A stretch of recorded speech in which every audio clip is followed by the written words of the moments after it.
is right, Coach? St. George Topper. We're on the boulevard. Don't go Topper. Okay. Welcome to the Ideal Home and Paint Game of the Night. Let's go.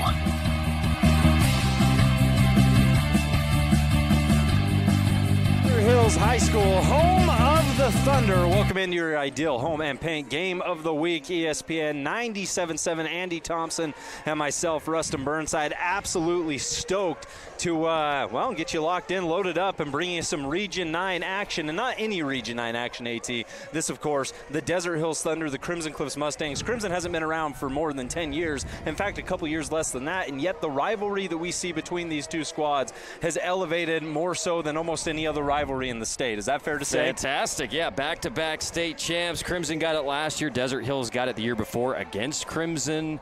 Crimson was formed from Desert Hills. We're going to hear our coach's comments from Coach Wayne Alofopo here shortly, talking about the rivalry and kind of the battle of the brothers, Rustin. We got Utah State playing on Saturday. We got Crimson Desert Hills down here in southern Utah playing tonight for our game of the night. Can't wait. Absolutely. Great environment. If you show up to the stadium a little bit late, you're going to have a hard time finding a place to park, a hard time finding a place to sit. Crimson Cliffs faithful filling in nicely. And here at Desert Hills High, you know they always do it right here at DHHS.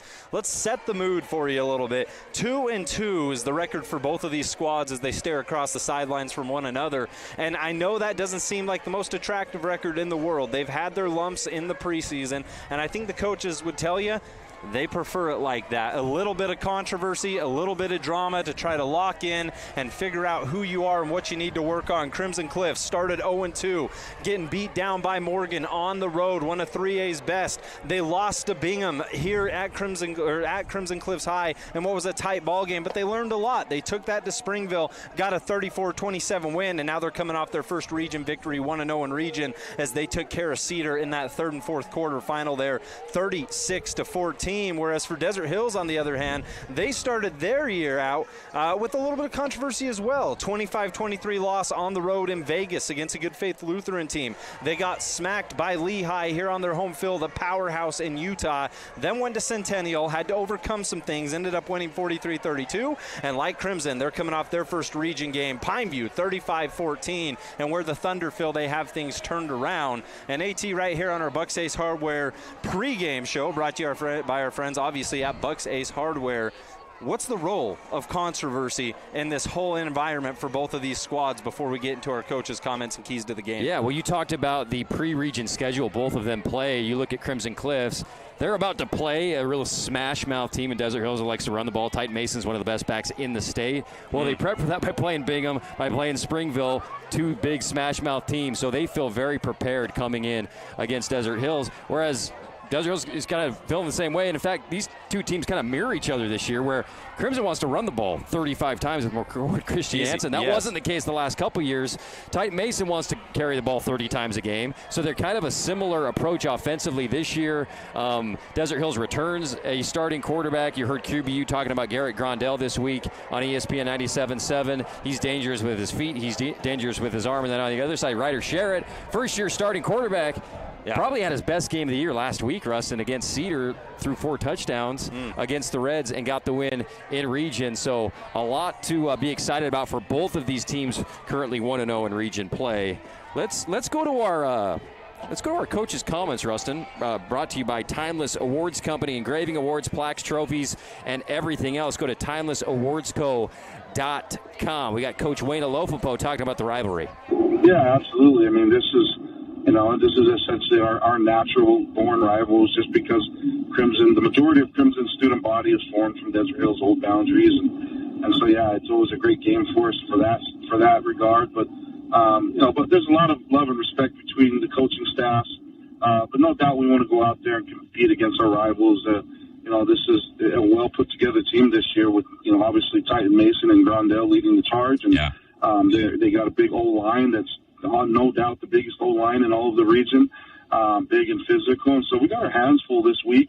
We got to be able to, continue to compete in the run game and see what we can do in stopping some of the other things that they do so well. And so it's going to be a challenge, and we're always excited to play against good friends, but also against rivals. So it'll be a good time. Man, the size of the O-line obviously weighing heavy on Coach Olofopo's mind. Amongst others, I'm sure Coach Taps on the flip side is thinking the same thing. The size of these two teams unparalleled in region play. And that's going to lead us into our Intermountain Sports Performance Star Watch player of tonight for these two squads. Appreciate you being with us here on ESPN 97.7, streaming on Sports Radio 977.com. This is brought to you by Intermountain Sports Performance. We got Simon Foilatolo, left tackle for Desert Hills, was one of their best offensive linemen last year, and this year he's picking up right where he left off. He's the house of pancakes. He's got incredible quickness and has the athleticism of a great post player in basketball, great footwork, and he's one of the big reasons why Titan Mason is, the tandem of those two, you just follow Simon wherever he wants you to go, and Titan is so agile, strong, through contact. When you're in the red zone, you're inside the 10-yard line, just go off tackle left to Mason, and it's going to be a touchdown. We appreciate Intermountain Sports Performance helping us bring you Simon Foilatolo, your Star Watch player tonight and our game of the week. Well, we know what Titan Mason did last week, 122 yards on the ground. He gashed Pineview. It's no coincidence he's done it throughout the year. 100 plus is basically his nickname at this point, AT. As we continue further on in our Bucks Ace Hardware pregame show, we've given you our Star Watch player brought to you by Intermountain. We're going to have starting lineups coming up from Wendy's. But let's do it. Our Finlay Subaru keys to the game as we get settled down here at Desert Hills High School. Our keys to the game brought to you by our good friends at Finlay Subaru. Go check them out, especially if you need a new hot rod. And AT, in this historic matchup, it feels like you could say the same keys every single year, but yet the more things stay the same, the more they change. That's the opposite of the saying, but that's what we're rolling with. We talked about how they're a mirror of each other this year with how much they want to run the ball, and those are our first two keys. Thunder have got to contain McCord Christiansen. He'll probably get a hundo, but try not to let him get 200, and same goes for Titan Mason. The other way, Mustangs got to contain Titan from going for a couple hundred yards tonight. I think Desert Hills has got to pressure the new quarterback, first-year starter and Ryder Sherritt, make them one-dimensional on offense, make them just a McCord Christiansen show. He's going to eat, McCord is, but if you can keep Ryder from spreading it out and having Malachi Olofopo and others have big games down the field, that'll be key for Desert Hills. And then the Mustangs, Grondell has shown his ability to throw it down the field. He's had huge games. A couple weeks ago, Austin Wintle had 150 yards receiving from him. He's also a great runner. He's carried the ball 28 times this year for over 100 yards. That's a pretty good yards per carry number. He doesn't get enough credit for how athletic he is as a runner and how smart he is and decisive when he does pull it down. So Crimson Cliffs has to be aware not just of Titan Mason and Austin Wintle and some of the other skill position players, but in key third downs, Grondell will take the ball down, run off with it, convert himself. And it feels like the quarterback's ability to get outside of the pocket, make something happen, is pretty prevalent throughout the entirety of Region 9. Grondell, a prime example of that, especially when it comes to picking up some key fabulous first downs, as Desert Hills walks out onto the football field here, led by the band line. And AT, you love the mystique here, right? Crimson Cliffs has been lined up on this opposing goal line for probably about 5 minutes now as we wait for Desert Hills to take the field. If you're over there repping CCHS, what's going through your mind right now? You love the home, atmosphere. You love the traditions. You love the atmosphere's Thunderstruck starts to blare over the speakers. But as an opponent visiting, what's going through your mind? I think it's great by Desert Hills. They're freezing them out over there. Yeah, like you said, they're standing there. They're getting bored. These guys stretched 20 minutes ago. Desert Hills is taking their time. They're letting the crowd get revved up. They got the smoke coming out. Everybody's getting ready to thunderstruck here. And I think Crimson Cliffs and this program is so ready to play this game because all this group has heard for the last, however long, 9 months or whatever, is how great last year's team was. Right. And it's like, first week we're going to go and lose to Morgan on the road. Then we got to lose to Bingham. But now it's like, these boys just beat Springville. They're 1-0 in region now after beating Cedar. They want to show everybody in Southern Utah that, we're still pretty dang good. And we're challenging for not only the region championship this year, but we want to go and do another state championship. But it starts proving it tonight in region play. And it's not like there's doubters. Like, nobody's doubting this team is good. based on their performance so far. But going up against your rival on their home turf and having a chance to have a statement victory in a game like this is big for 19 new starters over there for Crimson Cliffs this year. An absolutely massive number. Now, a lot of people like to point out this is your 2022 state championship game revisited, right? Yeah. Let's be honest, it's only been a couple years. The reality is most of those players are up and gone. You're going to have a couple guys, but very few who are getting big-time minutes. It's a new class on both sides here, a new rivalry type situation, and we're going to keep it just like that in what should be one of the best region games of the year. Two favorites headed in to this year when it came to preseason predictions as we gear up here for our national anthem. We're going to go ahead and take it with them. We'll be right back here at Desert Hills High School for the Mustangs and the Thunder. It's Region 9, Week 2 on your ideal home and paint game of the week. What's up, Southern Utah? This is Casey Winters from Nets on Fire, where it is always basketball season. The new school year is here, which means basketball season is only a few months away. Get your game on point at Nets on Fire. We have amazing expert trainers ready to work you out in a group or individual training. Hustle over to netsonfire.org to see our full schedule of individual training, group training, camps, leagues, tournaments, and events. Nets on Fire, building champions on and off the court.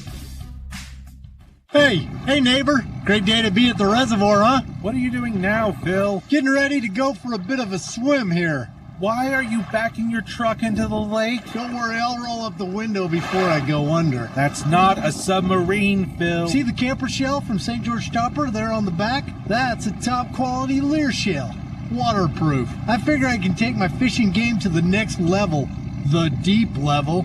That's where you find the big boys. This isn't going to work out well, Phil. No, I used waterproof duct tape to seal the undercarriage. I'm onto something here. I'll start calling search and rescue. This is Kyle with St. George Topper. Come in now for any new Lear 100XQ shell, and we'll throw in the carpet headliner, hold-down front slider window, and keyless entry upgrades at no extra cost. That's a $680 value. Boldly going where no. Well, at least his fishing gear will stay dry in that new Lear camper shell. St. George Topper. We're on the boulevard. Don't go topless. Flynn Companies in St. George provides commercial building services to all of Utah.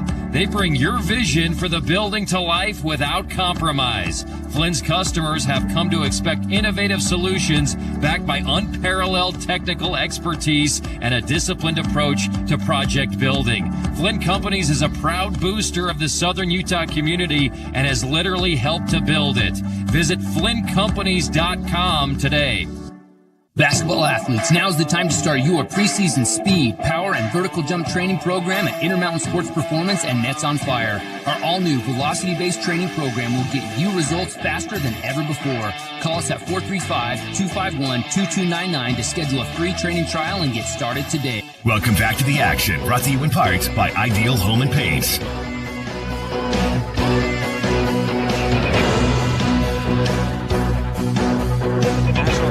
In the books, the flyover as well here at Desert Hills High School. No, not jets, just a commercial airplane. But you know, it was still pretty epic, AT. Flight from where was that coming from? Southern California? Yeah, from Southern California. From the wildfires? Absolutely. Maybe that was Beaumont going to visit Dixie and change that game up. But right here, Desert Hills High School captains out on the field for these respective squads. We talk about the rivalry. We talk about the desire to win. But I think ultimately under any good rivalry is a layer of a certain respect, right? A certain, I don't know if admiration is the right word, but absolutely understanding what the other program does well, wanting to take advantage of that, learn that for yourself, and ultimately put yourself over the top. So it is a rivalry by nature. There's some bad blood out there, don't get me wrong, but ultimately these two squads, lots of respect from sideline to sideline, and I'm excited to see it all take place here on the gridiron. Appreciate you joining us on what was our Bucks Haste Hardware pregame show. Went through our, well, let's get it. Let's get our windy starting lineup up on the board here. Appreciate Carrick hitting all the right buttons. As anybody listening on ESPN 97.7, you can stream on sportsradio977.com if you want to witness it live as we get into our windy starting lineups. AT, what are we looking at? Let's look at the captains. We got Cyrus Polu wearing number 33. He's one of the few who were in the lineup 2 years ago when these two teams played for the state championship. He was awesome in that game, including a kickoff or a punt return for a touchdown. May have had an interception in that game. Garrett Grondell, number 9, the quarterback for Desert Hills. Number 2, Titan Mason. And number 40, that's Isaac Borgeson, who's had a tremendous year for Desert Hills on the defensive side of the ball. And then we'll try to get you Crimson. We got Malachi Alofopo out there, McCord Christiansen, McKay Wright. Those are the 3 returning starters from last year. And number 33 is Max Griffiths, who is a key to this defense.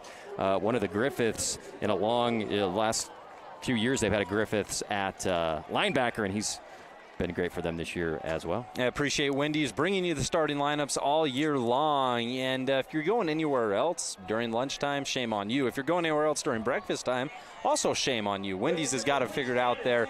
Go visit our friends at Wendy's and tell them AT sent you. They'll know what that means. Hey, I got a double stack right before the game. I was sitting in the parking lot. I text my wife, hey, I need a double stack from Wendy's. Good call. She dropped it off. I'm all full now for like $1, you know. I was gonna say you sound a little more energetic here tonight than per usual. It's all thanks to Wendy's.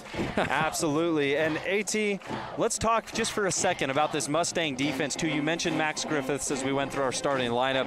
7 sacks against Cedar last week for this Mustang defensive unit. We talk about the run game. You brought it up profusely about being able to pressure the quarterback. The Mustangs seem equipped to do so. You had 2 sacks from Case and Cuff. Major Stokes had 1. Strickland had 1. Alvey had 1. McKay Wright, who's a common name that we know here at Crimson, had 1. And Max Griffiths, as Crimson will start with the ball first. But, I mean, on the flip side, you're pretty confident Desert Hills can get after the quarterback as well, right? Oh, absolutely, yeah. Brock Mui has been fantastic this year. We know their defensive front has kind of been their bread and butter over the last few years. And getting in that backfield, tackles for loss. McCord Christiansen, last time these two teams played was in the playoffs last year. He went for 170-something yards, so they're trying to prevent another game like that. Titan Mason also had a great game the second time they played last year. He went for about 125 yards against the Mustangs. Kick is up on the way and will be returnable for Crimson Cliffs, catching it about the 3-yard line and being slammed into a row of Desert Hills defenders. Special teams has played such a crucial role in almost every game we've been to, AT, and it starts off well for the Thunder tonight. And it starts with a Pro Auto Care big hit. Way to go, Hagen Reed, getting down there on the coverage, putting a big hit. We see Hagen Reed on the baseball field hitting bombs, one of the best hitters in baseball in the region, and a nice stick there. Start the game off for D Hills. That was big time. And now we talk about the Mustangs. 4 wide receivers caught 4 of those shared touchdowns you were talking about, AT, last week. They like to spread it out. They like to be active there. They're not shy about who gets the football, as they're going to send Christiansen in motion to start out. Swing pass out. Christiansen almost had a block. Instead, the ball goes off his hands. They'll say it was a forward pass, and it falls incomplete. That'll bring up 2nd down and 10. I like the first play call anytime a coach dials something up for the quarterback, just an easy throw to get a connection. That one just a little bit behind, so McCord couldn't reel it in. AT, as I look at my roster, by the way, I want to let you know I have a McCord Christiansen and I have a McCord F Christiansen. I wonder which one we're going to see tonight. I'm thinking McCord F. Here's the give. So Christiansen weaves, bobs between the guard and tackle, and he's got a couple yards to set up a 3rd down for Crimson Cliffs. Desert Hills holding steady early on, and they love to get this defensive unit off the field early. Great job by the defensive line keeping their shoulders square on that left side, allowing the linebackers to come up and make a play. Brock Mui in on the action that time for the Thunder. Sherritt, hard count, no one jumps. He's going to turn and look back to the sideline and get the go-ahead. Steps back into it as Christiansen. Directly behind him in the pistol. Here's the drop. Sherritt swings out to the right, has his man, and that ball bobbled.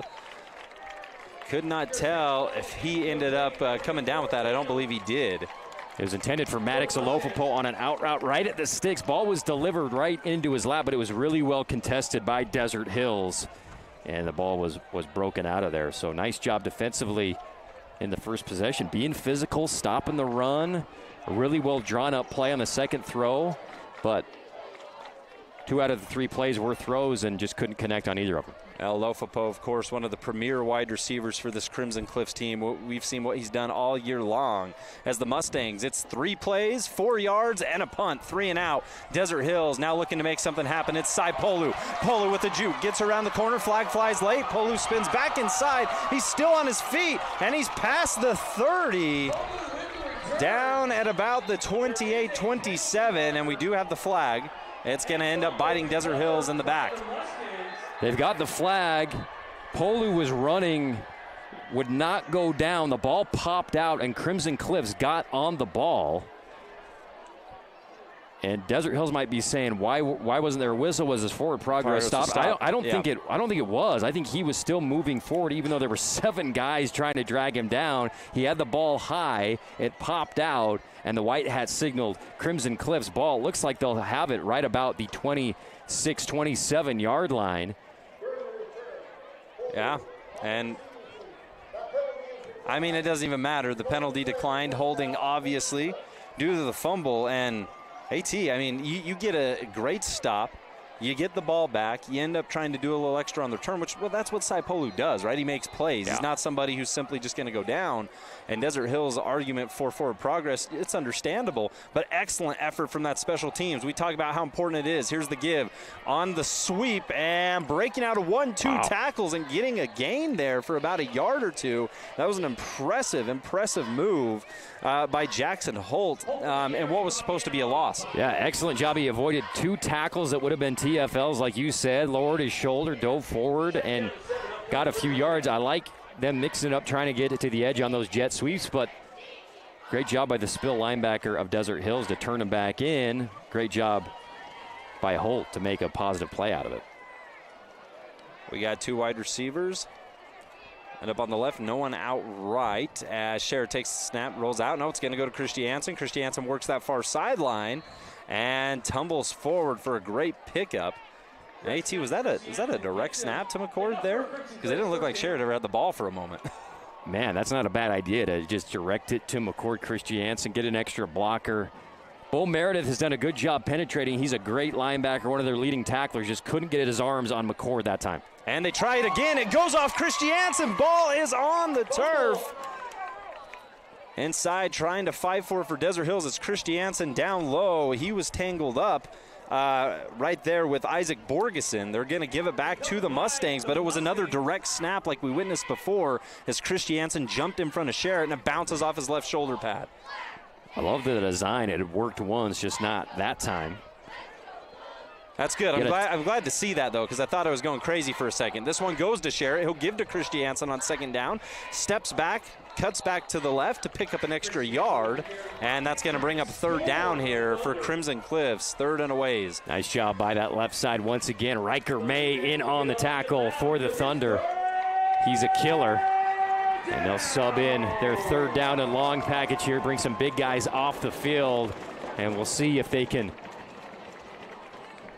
expecting stop the pass here. Yeah. Trips left. Sherritt goes the other direction, looking for a Lofopo, and this time, AT, he's going to come down with it. That is a money throw right there. That is a throw that Mel Kiper and Todd McShay like to talk about. The comeback at the sticks, that was about 17, 18-yard throw from Sherritt, right on the money for the fabulous Freddy's 1st down. Yeah, that was an absolute great move.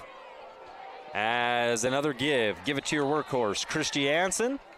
Another handoff and a couple for him. They'll take that. It's simple, AT. I mean, a lot of people are like, man, if the run's not going for 4 or 5, start airing that thing out. As we do have a Thunder player down. He's got that leg up. Hopefully just a cramp. We'll keep you updated here.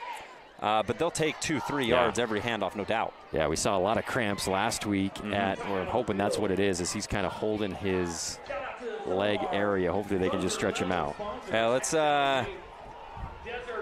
go ahead and we'll take it with him. Just a quick timeout. We'll be right back here with 8:49 in the 1st. Scoreless ball game between the Mustangs and Thunder.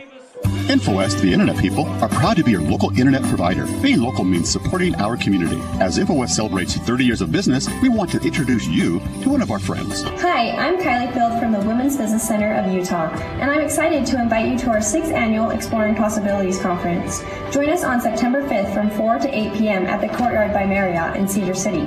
Don't miss this inspiring event. Register now at wbcutah.org. We hope to see you there. Wendy's knows everyone hates cold, soggy fries. That's why at Wendy's, they serve them up hot and crispy every time. Yep, Wendy's means always hot and crispy every single time. So don't risk going somewhere else. With natural skin-on potatoes, every order of hot and crispy fries prepared to golden goodness and perfectly sprinkled with sea salt. Every time. Head to your St. George Wendy's today to get your hot and crispy fries and make every day a Friday. Back at Desert Hills High, it's the Mustangs. Second time moving the ball down the field. First was a 3-and-out, 4 yards. This time Crimson Cliffs able to extend the drive. 2nd and 8. Here's the give. Sherritt looking deep, wants to go long, has a man downfield. The ball is hauled in and pushed out of bounds at the 5-yard line. What a grab from Jackson Holt. What poise by Ryder Sherritt. They sent 6 guys at him on the edges and up the middle. Great job picking up the pressure by the front of Crimson Cliffs, and a beautiful catch because that was pretty well contested by Desert Hills defensively by Jackson Holt, just right over the shoulder into his breadbasket. What a beautiful throw. This time, instead of placing it perfectly, he'll give it to Christiansen. As Christiansen gets close to that pylon, he's going to be stopped shy of it. But with 2nd down and goal upcoming, I don't think the Mustangs too concerned. And that ball placement, AT, we saw a great look at it via replay. Carrot getting the replay to us. Appreciate Big Game James on the camera. And that was just a great view simply of a great toss. Mustangs looking to hit pay dirt. 2nd down and goal. Christiansen behind Sherritt in the pistol. Christiansen shuffles the feet, gives to McCord, and the power back is into the end zone for the score. Crimson Cliffs strikes first here at Desert Hills High School. Wow, I'm impressed. I mean, McCord's done his thing a little bit by bit, but Ryder Sherritt with a couple of big throws. Going back to that 3rd down catch, he threw out to the sideline to Malachi Alofapo. Put it right on the button at the sticks for the 1st down, and then launches one against big pressure. And I like Desert Hills. That was one of our keys to the game, Russ, and put pressure on Ryder Sherritt. They sent 6 guys, but it was picked up completely, and he threw that beautiful pass. What a dime it was. Christiansen and that big O-line for the Stain gang caps it off. Extra point up and through. Make it 7-0. The Mustangs rolling first here at Desert Hills High. We have yet to see Garrett Grondell and company. We'll see that here on the flip side of this break.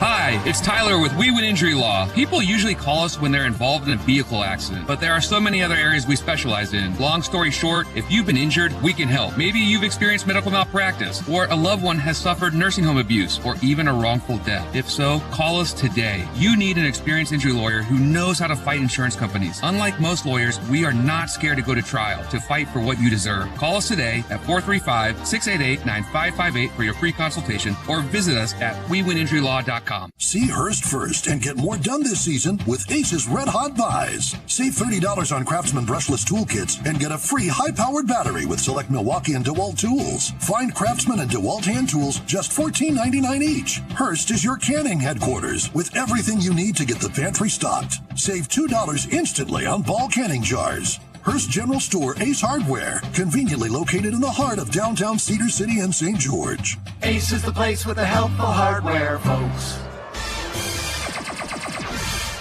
Rocking and rolling at Desert Hills High, where the visiting Mustangs struck first. It was McCord Christiansen on a 2-yard plunge past the goal line, set up by a great find from Ryder Sherritt to Jackson Holt to get things going for the Mustangs. And now Desert Hills, we're going to see this offense for the first time, AT. We talked about it in our Wendy's starting lineup, who you can expect. The biggest name, of course, among them, Titan Mason. Yeah, Titan Mason, last time he played Crimson Cliffs, 125 yards around there. The first time they played, he went nowhere. He had like 20 yards, but came back later on in the year in the playoffs and had an awesome game trying to do that and probably more tonight for the Thunder. We'll revisit our keys to the game after this play for both of these teams. Grondell Hands right around his knees, fakes the give on the sweep. He'll keep it himself. AT, you talked about his ability to run with the football, and that's what Desert Hills draws up first on the QB keep. And that's one of our keys to the game, brought to you by Findlay Subaru, is spying Grondell, not just on the zone read stuff, but on third downs. When he's throwing, he'll pull it down and run for 12, 15 yards. And kill you. Obviously stopping the two running backs, and then the Thunder quarterback pressures. They tried in that first drive, but it was just really well blocked by Crimson Cliffs, not allowing them to get to Sherritt in the pocket. We'll see if the Mustangs can get home on any Thunder passing situations like they did against Cedar. Here's a pass. Grondell looks, nothing there, takes off. He's going to get into that second level for a quick second before being brought down. And solid gain, 2 runs for Grondell, and that'll set up third down and about 5 here for Desert Hills. He wanted to pass. I wouldn't say he was necessarily flushed out of the pocket. I just don't think he liked any of the coverages he saw. He wasn't going to force anything and decided to take off. Yeah, it was a great play by Max Griffiths, who was back in his hooked zone, instantly identified that Grondell was going to run it, came up and made a stop before too much damage could be done. And that's what they have to do all night in passing situations, is trusting their inside linebackers to be both pass defenders and run stoppers. 3rd and 5, Titan Mason yet to touch that football. Here's Grondell, drops back, Mason rolls to his right, he's going to find Mason, and closing in faster, the Mustangs. Mason lowers the shoulder, delivers a hit, but he's going to be stopped just shy, it appears, awfully close. They'll give it to him. They are going to spot it. I close. thought it was short as well from the mark. Maybe the near side guy had him further than the far side guy by the sticks because he had a better view of it. Big Fabulous Freddy's first down, just getting it into the hands on third down, swinging it out to Titan Mason, your playmaker. He lowers the shoulder, gets the first down. And Mason, one of those backs, never afraid to initiate contact, run into you. He's fast. He's got the juke ability, if you will, but ultimately he's just a big body back, man. Between him and McCord tonight, you're in for a fantastic show between these two backs. Fresh set of downs for the Thunder. Grondell has Mason behind him. A little shift on this Mustang defensive line. They got 3 with their hand in the dirt. Grondell gives Mason first carry from the backfield here tonight, and he'll push forward for a couple, getting inside and making things a little bit easier there for the Mustangs. Looked like it was Joshua Alvey. And good job by Major Stokes penetrating. I don't know if he was the read guy, but he was in the backfield instantly. Didn't make the tackle, but disrupted the play enough to make it difficult for Mason, even though with Titan, he gets 5 yards basically every time regardless. Such a great point, too, because we talk about the guy who makes the tackle, gets the wrap-up, right? But ultimately, the guy who gets the tackle a lot of times is the benefit of somebody pushing him towards him or making sure that things are confined. 2nd down and 5 for the Thunder. Man in motion for the Desert Hills. Grondell drops, fakes to Mason, looks middle of the field, has his man, and there's a grab and first down for Trey Horton. Great design, faking it out to Mason. Everybody's looking at him, shifts the defense, opens up the seam for a first down. Horton simply working inside. Get a great look at it here for our TV audience on sportsradio977.com. And that's, I mean, I also think the little pump fake helped, all right? Let's not ignore Grondell faking to Mason for half a second like they got their previous first down on. That could have got the defense to come up a little bit, and it allows Horton to break free inside. Another first down and 10 for Desert Hills. This will be the 3rd first down of this drive that they've been able to accumulate. Grondell, straight give, fakes to Mason. Mason blown over as he was set to protect the quarterback there, and the pressure from Crimson Cliffs shows up right there. Yeah, that was huge. Going up against Foylatolo and where the running back was lined up, you could see Simon point to Mason like, hey, they're coming, get ready. And they were ready, but Crimson Cliffs just went right over the top of them with a big QB pressure there. Nice job. Foylatolo is our Intermountain Sports Star Watch player of the night. All eyes on the Pancake King, which was also my name in high school, but for different reasons. I think that was Josh Alvey on that right side, and maybe McKay Wright, if not Max Griffiths. 33, 34, and 35 are your linebackers tonight for Crimson. 7 sacks against Cedar last week. Grondell, 2nd down, looks middle of the field, and that ball going to hit the turf and fall incomplete for the Thunder, as it looked like Coy Duckett was the intended wide receiver. Duckett, just a sophomore. He had a big game last week, had that touchdown against Pineview, but that one may have just been a little bit behind him. Yeah. and couldn't bring it in. Tough grab to make, and I know a lot of people say if it hits your hands, you should be hauling that in, right? Receivers like to be rough on themselves. That one was tough, though. Those hands are all the way behind you. You're twisting your body in an odd way. Here on 3rd and 10, it looks like another Grandel passing situation. Mason ekes out of the backfield, won't get it, and what was supposed to be a design screenplay goes well past the intended man, hits the turf, and that is incomplete. We do have a flag late, however. Great pressure once again. Case and Cuff on that right edge. They shifted from kind of bunched up on their 3-man front to spread out, and Cuff got around that right edge. Got an illegal man downfield against Desert Hills. They're going to decline that and take the punt. I've been impressed by Crimson Cliffs pressuring the quarterback tonight so far. Yeah, and the crazy thing is Desert Hills picked up 3 first downs in that drive. I mean, the ball currently right now sitting at the 46-yard line, their own territory, right? So it's been hard-earned yardage. It's been tough. There's been no chunk plays. And Desert Hill's content with that as the clock now down to 4:49. But you talk about this Mustang defense, even that screenplay, Grandel had to force that. Gavin Young, the intended guy, wasn't ready as the punt is up. It is a beautiful spiral through the air, caught at the 20 by Christiansen, and he just goes down to the turf, rightfully so. And that's where the Mustang offense will set up shop with a 7-0 lead here at Desert Hills High. I love that McCord is returning punts for Crimson. Cy Polo is returning punts for Desert Hills. They're not goofing around in special teams. They're not giving people a break. Put their best players out there, give the folks something to cheer about. Should be some exciting plays in special teams tonight. We already saw one that was a huge highlight that turned into a turnover, but well, we know that he's doing his best Sean McVay impression. He's making Kyron Williams return those punts, and you love to see it. Christiansen breaks free. He's got a ton of room. Blocker up front, and Spence still on his feet down at around the 45. Christiansen had room to work, turned on the speed, and then when he was bottled in, still found a way to spin forward for an extra 5. Wow, look at the balance. Built low to the ground, whatever the cliches are whenever runs like this happen. Gets hit and twisted, puts a hand on the dirt. They're going quick, and they've already got it back to McCord for a few-yard gain, but last week, he made the region rush. He ran over like 3 kids in one play. So it's agility, it's burst, it's lowering the shoulder and running people over. He does it all for Crimson Cliffs. Sherritt now in the gun. Is not Christiansen. He had 2 back-to-back carries. Substitution in right now for the Stain Gang. Sherritt drops, swings out to the far side. That's going to be caught by Holt. Has a touchdown already. Makes a man miss. And you see as soon as he gets in that second level just how dangerous and quick he is, AT. And what a move there from Holt. How about Jackson Holt? Put on the spin. Another well-delivered ball here by Sherritt. And Holt, slippery. Nice spin move. Getting another fabulous Freddy's first down. Sherritt going deep, long ball, one more time, one-on-one coverage. Oh my. Back to the ball was a Lofapo, and what a grab it was. Unfortunately, forced out of bounds. It'll be incomplete. Great job by Desert Hills and that corner there trying to get a number for you to make sure that he landed out of bounds, because that was a fantastic grab. Holy cow. The body control to twist towards the sideline, make the catch out of bounds. Just a bit outside on the attempt.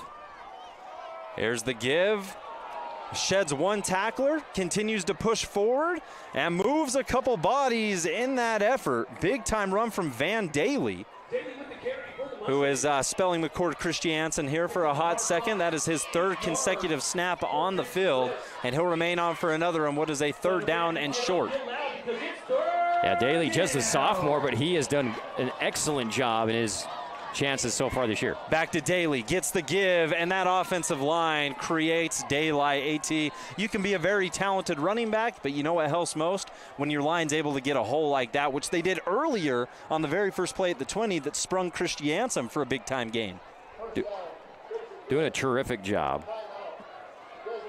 We had a timeout. Desert Hills wants to get some wind with 3 minutes left here. We'll keep it right here. And we want to shout out our timeout sponsor, which is Dixie Chiropractic, also known as Disc Herniation Clinic. If you're suffering from back pain, Dixie Chiropractic, DixieChiro.com. Dr. Ward Wagner and his awesome staff have the best technology and expertise in all of Southern Utah in the field of back pain. Get out of pain with DixieChiro.com. Coming into this game, Jackson Holt had 2 touchdowns. He's now added another, responsible for a big-time pickup on this drive. And Holt has the Mustangs moving. We mentioned that Crimson Cliffs last week in the win over Cedar. Sherrod threw 4 touchdowns, kind of a coming-out party, if you will, especially in region play, of just absolutely spreading this football around. Didn't matter, far side of the field, near side of the field, middle of the field, deep balls as we've witnessed. But 4 different guys caught that. It's Holt having a good time right now. Don't be surprised, though, if another Mustang gets in on the action, too. That's simply how Crimson Cliffs works. Boston Barrow, nearest to us, they'll send Holt in motion. They'll fake the give to Holt. Sherrod keeps it, and he's going to be wrapped up rather quickly. 2 Thunder players getting in the backfield. First among them, it looked like, was Zachary Darger. Good job by Zachary Darger. Just grabbing him up, wrapping him down, and no gain. Here we go. 2nd down and 10 after the no gainer. The keep to Sherrod. They faked it to Holt. We'll see what they draw up here. We're going to split these receivers up a tiny bit. A sidestep over right now as Sherrod swings it that side to a Lofapo ball. Batted, it looked like at the line as it takes a flip, and it's incomplete. I guess I won't say batted. It's tipped. It wasn't sent down to the turf. It was sent in the air, and luckily no one home for the Mustangs. Yeah, good job by D. Hills. They needed a play like that because the pass game has been cooking for Crimson. Now we got a 3rd down upcoming. Maddox, Alofapo, Barrow, Holt on this side. Sherrod likes to go to his right. Will do so again, but this time, because he's under heavy pressure, throws it away simply to give the Mustangs another opportunity to go for it on 4th or kick a field goal, whatever they do, but great pressure from Desert Hills. Yeah, they're kind of in go-for-it territory. I don't know if they're going to go for a field goal here. It looks like they're going to keep the offense out, but 4th and 10 coming up. Borgeson, great pressure off that right edge of Desert Hills, getting in the face of Sherrod instantly and making him throw it away. Well, in the Flynn Roofing red zone, AT, you're almost at a spot where you can go for the 1st down, but you might as well take a shot at the end zone if the play breaks open like they're anticipating. It'll be Christiansen. As flags fly, no one was set, no one was down. Flags will go down beforehand.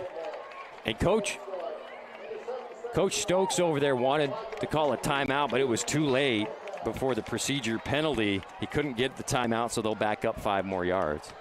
Yeah, and I mean, at this point, you're dealing with a 4th and long. Now make it a 4th down and 15. Whatever you're going to draw it before, 5 yards likely isn't going to do anything too much to it. You hate to see the penalty.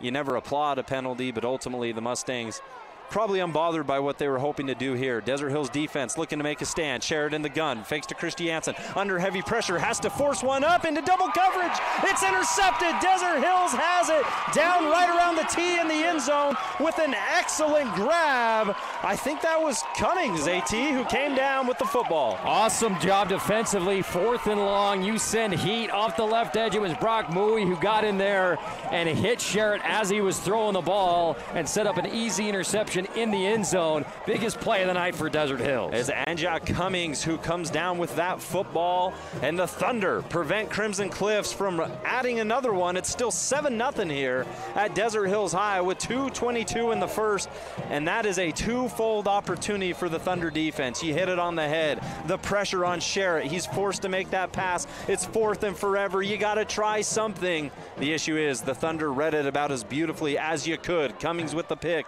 off the quarterback pressure, and now here comes Grondell. They move that tight end around. Mason will try to follow on that side, and right now, both these running backs being bottled up respectively well, especially Mason, the couple gives he's been given early on.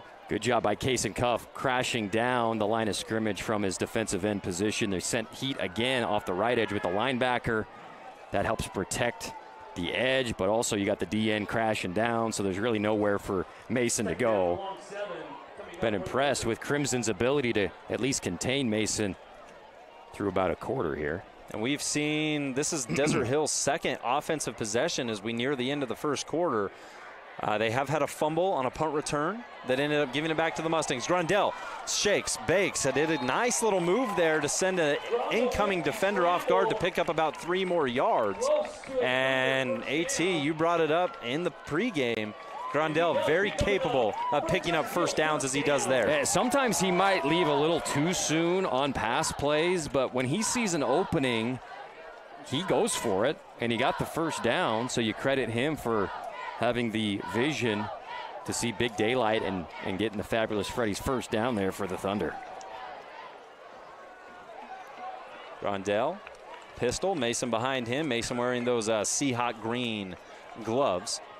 Man in motion right now for the Thunder's Gavin Young. Grondell slings one out, caught.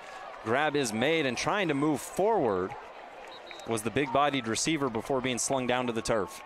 That was Austin Wintle, who's their leading receiver this year. Loves running in down the seam, doing those option routes, hooking or going out, and is kind of the comfort blanket this year for Grondell, and strong with the ball after he catches it, as we just saw. Second down upcoming, 2nd and 3. Seems like a prime opportunity for a little bit of Mason magic. But when you have 2nd and short, you're able to open up that playbook. We got trips here on the near sideline for Desert Hills.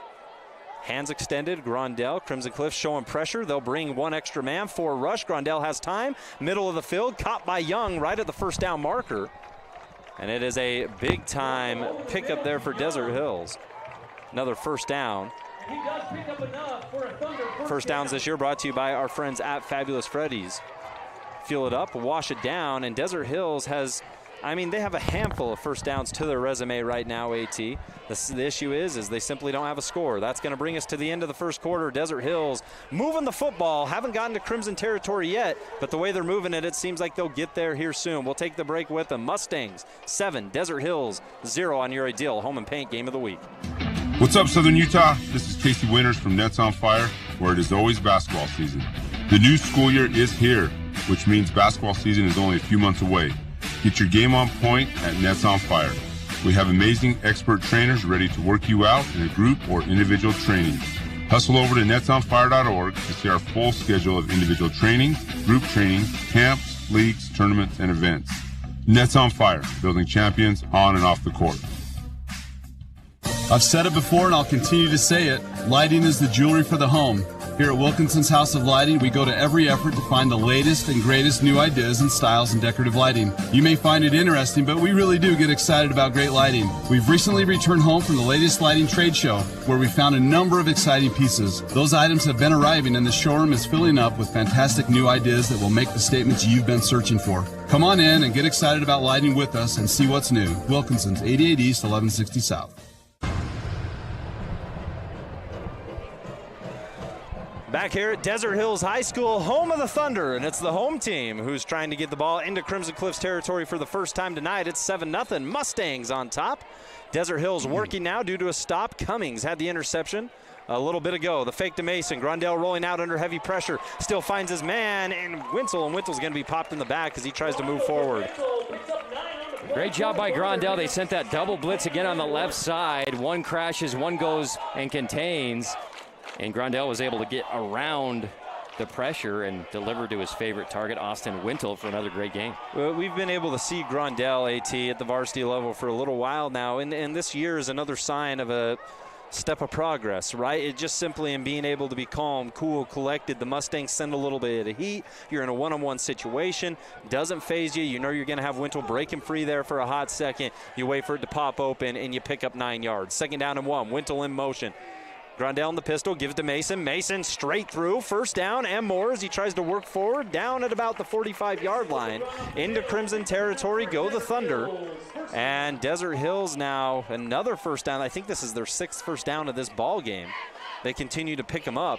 And that's their bread and butter. That's the identity of this team, is just running between the tackles, trust Simone Foilatolo and the boys to get second level, get hats on those really good Crimson linebackers, occupy them enough to where Mason and those bright gloves can get a fabulous Freddy's first down for you. Hearst Hardware Region 9 update. Let's go out to H-Town, where it's the Hurricane Tigers on top of Pineview, 14-7. We saw Dixie have to do all they could to eke out a win there. Tigers currently up. Here's Grondell, pump fakes, wants to run, nothing there, rolls out to his left, rolling on the left, throws with the right, finds his man. What a grab for Desert Hills, and what a throw from Grondell to pick up another first down. Coy Duckett in traffic, caught that one, had a tough one that was behind him before that he didn't get that one.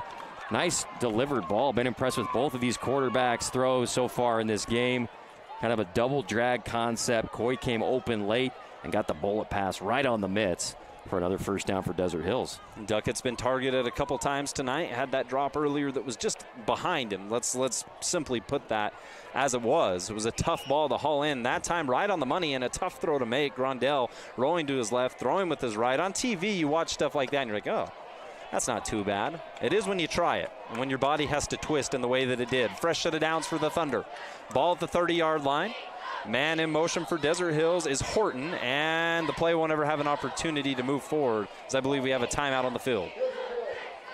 They're going to give it to Desert Hills prior to the snap, and we'll go ahead and keep it right here on your Ideal Home and Paint Game of the Week. Crimson Cliffs up 7-0.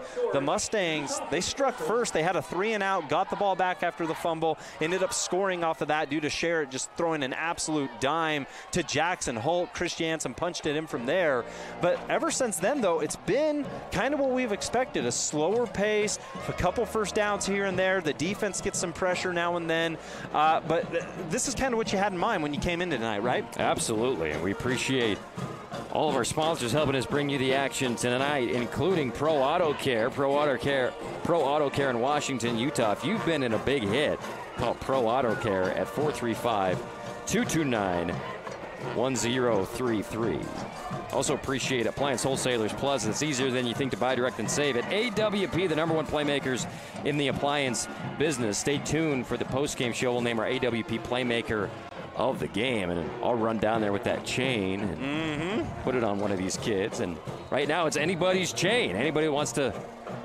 It's only a 7-0 ball game here in the second quarter. So far, Holt's been making the plays for the Mustangs. For the Thunder, it's been team effort. Grondell fakes the sweep, rolls out near sideline, and the sweep was well enough to send the Mustang defense off guard for a hot second. And a big-time pickup for Grondell, who, quite frankly, is leading this Desert Hills team in rushing yard attempts in rush yards right now. Exactly.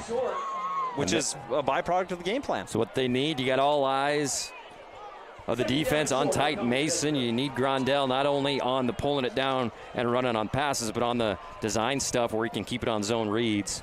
And he's doing a fantastic job running the ball for the Thunder. So after another 9-yard gain on first down, something we witnessed earlier on this drive, Desert Hills will set up. Wintle kind of shading that right tackle. They're going to send Horton out far side, give to Mason. Mason stiff arms a man. Griffith's on the ground. Mason pushes down all the way to the 5-yard line, and that was purely nasty work from the Desert Hills back. Power run on the going left tackle. There's a wide open hole, and it's just a tunnel with him and a linebacker. Linebacker goes a little too high on Titan, and he throws them off, showing off the power. We talked about McCord, his ability to do the same thing. That was a grown man run by Titan Mason. Man, that's the type of stuff you show up for.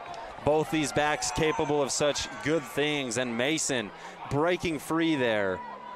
Anytime you get a good stiff arm, it's well worth it. That's highlight reel worthy, but anytime your stiff arm results in somebody on their back, even better. Even better for Desert Hills, looking to capitalize. Give back to Mason. Mason, legs churning, burning, down at about the 2-yard line.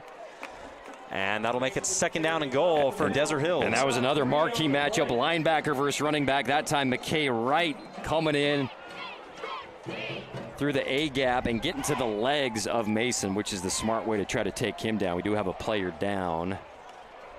Looks like that might be Kaysen Cuff, who's had an awesome game so far tonight for Crimson Cliffs. Talking to the trainers. Appreciate Intermountain Sports Medicine for having trainers at all the games all around Region 9 tonight. And hopefully everything's okay with Case in there. They're checking it out. He does have his helmet off. We're going to go ahead and take the break right here on ESPN 97.7. Appreciate you streaming with us on sportsradio977.com. It's the Mustangs up 7-0. Desert Hills looking to strike. There's no better time to bring the timeless quality and dependability of GE appliances to your home than right now with your local appliance experts at Appliance Wholesalers Plus. Save on premium finish options that you won't find anywhere else, and features that help you spend less time doing chores and more time doing what matters to you. Now's your chance to save big on select GE appliances. Visit your local appliance experts at Appliance Wholesalers Plus or shop online at appliancewholesalersplus.com. Here we go, second down and goal from the 2. Grondell, pistol, Mason behind him. Wintle lined up on this left side. Give to Mason, and it is a clear, concise, obvious path into the end zone. Untouched is Titan Mason for the Thunder's first score of the night. Beautiful kick out blocked by Kevin Ensley, the left tackle, to create a wide open hole to run through for Titan Mason. And Desert Hills saying we can be physical in the run game. We got the biggest offensive line in all of Region 9. We're going to go bully ball inside the 5. And Titan Mason got an easy one there.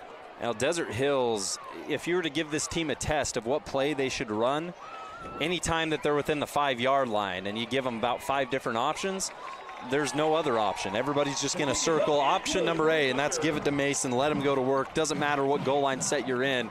He will find a way to score. That ties it up 7-7. 8 minutes left here in the second. It's a tie ball game at Desert Hills High. Power your adventure with the all-electric 2024 Subaru Solterra. It has the rugged versatility of standard symmetrical all-wheel drive and 8.3 inches of ground clearance. It's the most advanced Subaru ever with the latest safety technology and zero emissions. The 2024 Subaru Solterra. Love is electric. Come take a test drive and get 0% interest in 72 months at Findlay Subaru in St. George on the saving side of the freeway. Or shop online at FindlaySubaru.com or at 1453 Sunland Drive and feel the love at Findlay Subaru. Mason capitalizes, and it is, as was foretold, AT, Christiansen, a rushing touchdown from the 2, and then, of course, you got Mason doing the same exact thing for Desert Hills, a rushing touchdown per each back of these respective teams, and that's got it knotted up at 7-7. Kick away to Crimson Cliffs is going to go right near the goal line. Holt snags it like a receiver would, pulls it down, and he's able to get this thing past the 25. Nearly didn't have the opportunity, though. I love this Jackson Holt, man. He looked like a young, give me somebody, a Devin basketball Hester. player. Oh, yeah, Jeremy Shockey. I mean, I just love the aggressiveness, standing on the inch line, jumping up just so you can return it. Love that passion. Ah, man. Stephen Castle. All right, here we go. Sherritt, pistol.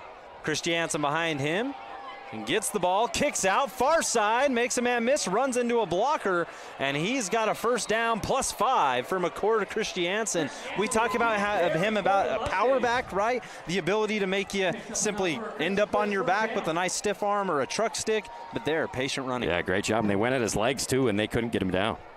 After the patient run from Christiansen, first down and 10. Mustangs want to move. Sherritt, turn around, give. McCord wrapped up, breaks past the first one, but he is going to get piled on as he moves forward. And got a Desert Hills player slow to get up. Tough to see. Yeah, that's Borgeson coming off that right edge. Made a good play to slow him down. Couldn't quite bring him down to the turf, but luckily he popped right back up and he's ready to go. Sherritt back to Christiansen. The formula's simple. Christiansen breaks through. He's into the second level and trying to bring him down from behind and slipping off the back. Borgensen, before he finally steps out of bounds, he's inside the 30. Amazing. His yards after contact tonight is enormous.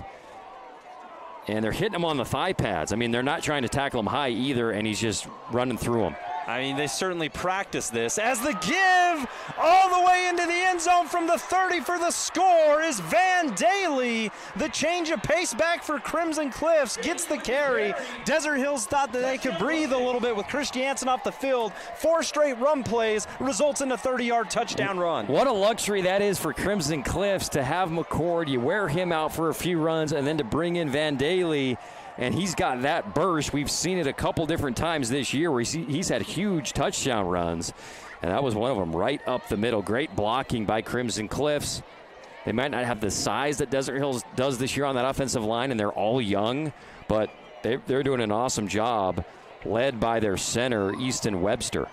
Well, the huddle time was very short for the Mustangs. It was simply, we're going to give it to our back, give it to our back, give it to our back, and then give it to our change of pace back, and it results in a big-time score. Mustangs retake the lead in a matter of moments, 14-7, Crimson on top. Remember when Main Streets used to be a magical place where you could get an ice cream, shop for toys and clothes, or get the tools you needed all in one place? Well, Buck's Ace Hardware is bringing the magic of Main Street to State Street in Hurricane with a brand new 40,000 square foot store. Get some fresh popcorn, check out the best tools, home decor, toys, games, have an ice cream, and enjoy the nostalgic Main Street experience. Buck's Ace grand opening in Hurricane is coming November 7th. Ace is the place with the helpful hardware, folks.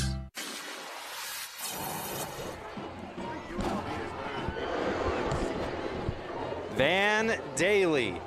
He's got a workload earlier on in this ball game, was in for about 4 consecutive plays, did some damage to that Thunder defense, but was awarded with, with whatever running back wants. A big-time burst into that second level of play, and into the end zone goes Daly. 30-yard rush, Crimson up 14-7 here at Desert Hills High, and it happened within a matter of plays. 4 plays, 4 runs, and a touchdown for the Mustangs after the Thunder responded, as this kick bounces, and ends up rolling out of bounds at about the 5-yard line on the other end, which is great for a punt, not so much a kickoff. We'll see if Desert Hills is able to respond. They had a really good drive last time. Grondell made some great runs, some nice throws on rollouts. Can they sustain another one and kind of keep serve with Crimson? That was a pretty, I don't want to say easy drive for Crimson, but they just ran it, you know, and McCord had some big runs. They bring in Van, and he's able to run it for a 25, 30-yard touchdown.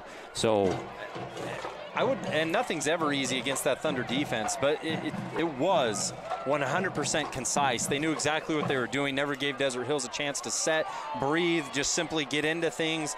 And when they thought they had a breather with Christiansen back, Daly gashed him. Here's Grondell looking to answer, middle of the field. He's going to find his man in Young for about 5 yards there, and Desert Hills not shy to let Grondell look for something downfield here tonight. Yeah, I like that. A little crosser for Young, his first target of the game. Makes a nice move after the catch, and Grondell's been efficient tonight throwing the ball. He's been awesome. I mean, the game plan, everything they've asked him to do, he's executed it really well. And we'll see if he can have another long, kind of methodical drive that drains a lot of time off the clock before halftime. The lights officially on here at Desert Hills High School. 2nd down and 3 after the 7-yard pickup from Young. They send Young outside, give to Mason. Mason has a burst of room, and Mason, far sideline. It's a foot race as he tries to shake a Mustang defender out. He does, cuts back inside, and it's a touchdown for Titan Mason. Wow. Step left, burst right, find a seam. There's going to be a flag with extracurriculars after the play. But Titan Mason with the power and the speed, there was no way, even though they had the angle on him, that he was going to allow himself to be tackled, Rustin, and just cut back.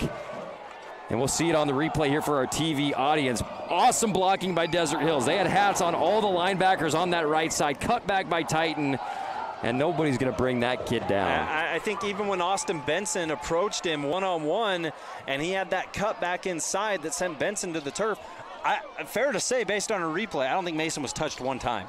Not once there, and what was an excellent run. We've seen him stiff-arm guys, put him into the turf, but there tonight we see the blocking up front from Desert Hills. You said it, everyone's covered, and then, of course, Mason using the speed, using the swiftness, using that ability to break free. That's on full display. As I'm assuming this penalty happened after the fact, and we're going to get a longer PAT attempt. Is that right? Or what'd you see, AT? He said so. I'm against any of those type of penalties. You just want him to kick it and move on, right? Yeah, just kick the PAT and let us move on with our lives. There's the extra point attempt to tie it up. It is up and through. 14-14. The Mustangs scored within a matter of moments. Desert Hills does the same. Back and forth we go. Tie ball game at Desert Hills High. Look, Mom! I drew you a dinosaur! Son of a brontosaurus! Not ideal. Your kid using Sharpie on the living room wall. Ideal. Ideal Home and Paint's Kelly Moore paint selection. Make your house, flaws and all, look its very best with a little help from Kelly Moore Paint and Ideal Home and Paint. Ideal Home and Paint, your local paint experts in Southern Utah since 1975.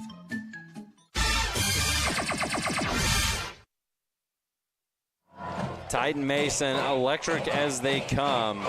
He now has 2 touchdowns on his resume tonight. One was a simple goal line plunge where he was untouched. The other, well, much further than a goal line setup as he takes it all the way downfield and wasn't touched until he hit about the 2-yard line in an excellent display of speed and agility. And the penalty didn't come on the PAT try. It comes on the kickoff attempt here, as that ball currently sitting at the 25-yard line for Desert Hills to boot away. Your 2 returners right now, Jackson Holt, are going to be lined up about the 15. That ball's probably not going to make it. Yeah, we'll make it right at the 15. Returnable by Holt. Holt has blocks, has room, tries to split between a sea of Thunder players, does for a moment, but is eventually caught up to and slammed down, and that's the byproduct of the penalty. Crimson Cliff starts this drive inside Desert Hills territory at about the, looks like that's about, never mind, we got a flag anyway, AT. Yeah, there's going to be extracurriculars right about the 40-yard line. A Mustang and a Thunder player were kind of scrapping on each other down on the turf. We'll see if it's offsetting penalties. But that's what, I mean, I don't want to say that's what you want. But I'm saying... You're saying that's a rivalry game. That's a rivalry game, yeah. right? That's what you want. You don't say that's what you want. You just say, oh, this is what you that's get. Football, baby. Yeah. When the Battle of the Brothers goes down in southern Utah between Crimson Cliffs and Desert Hills, you're going to see a little scrap.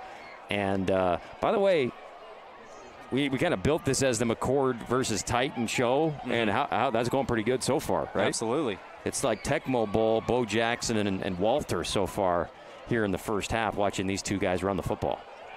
And what was we get things sorted out down here on the gridiron, a tied ball game.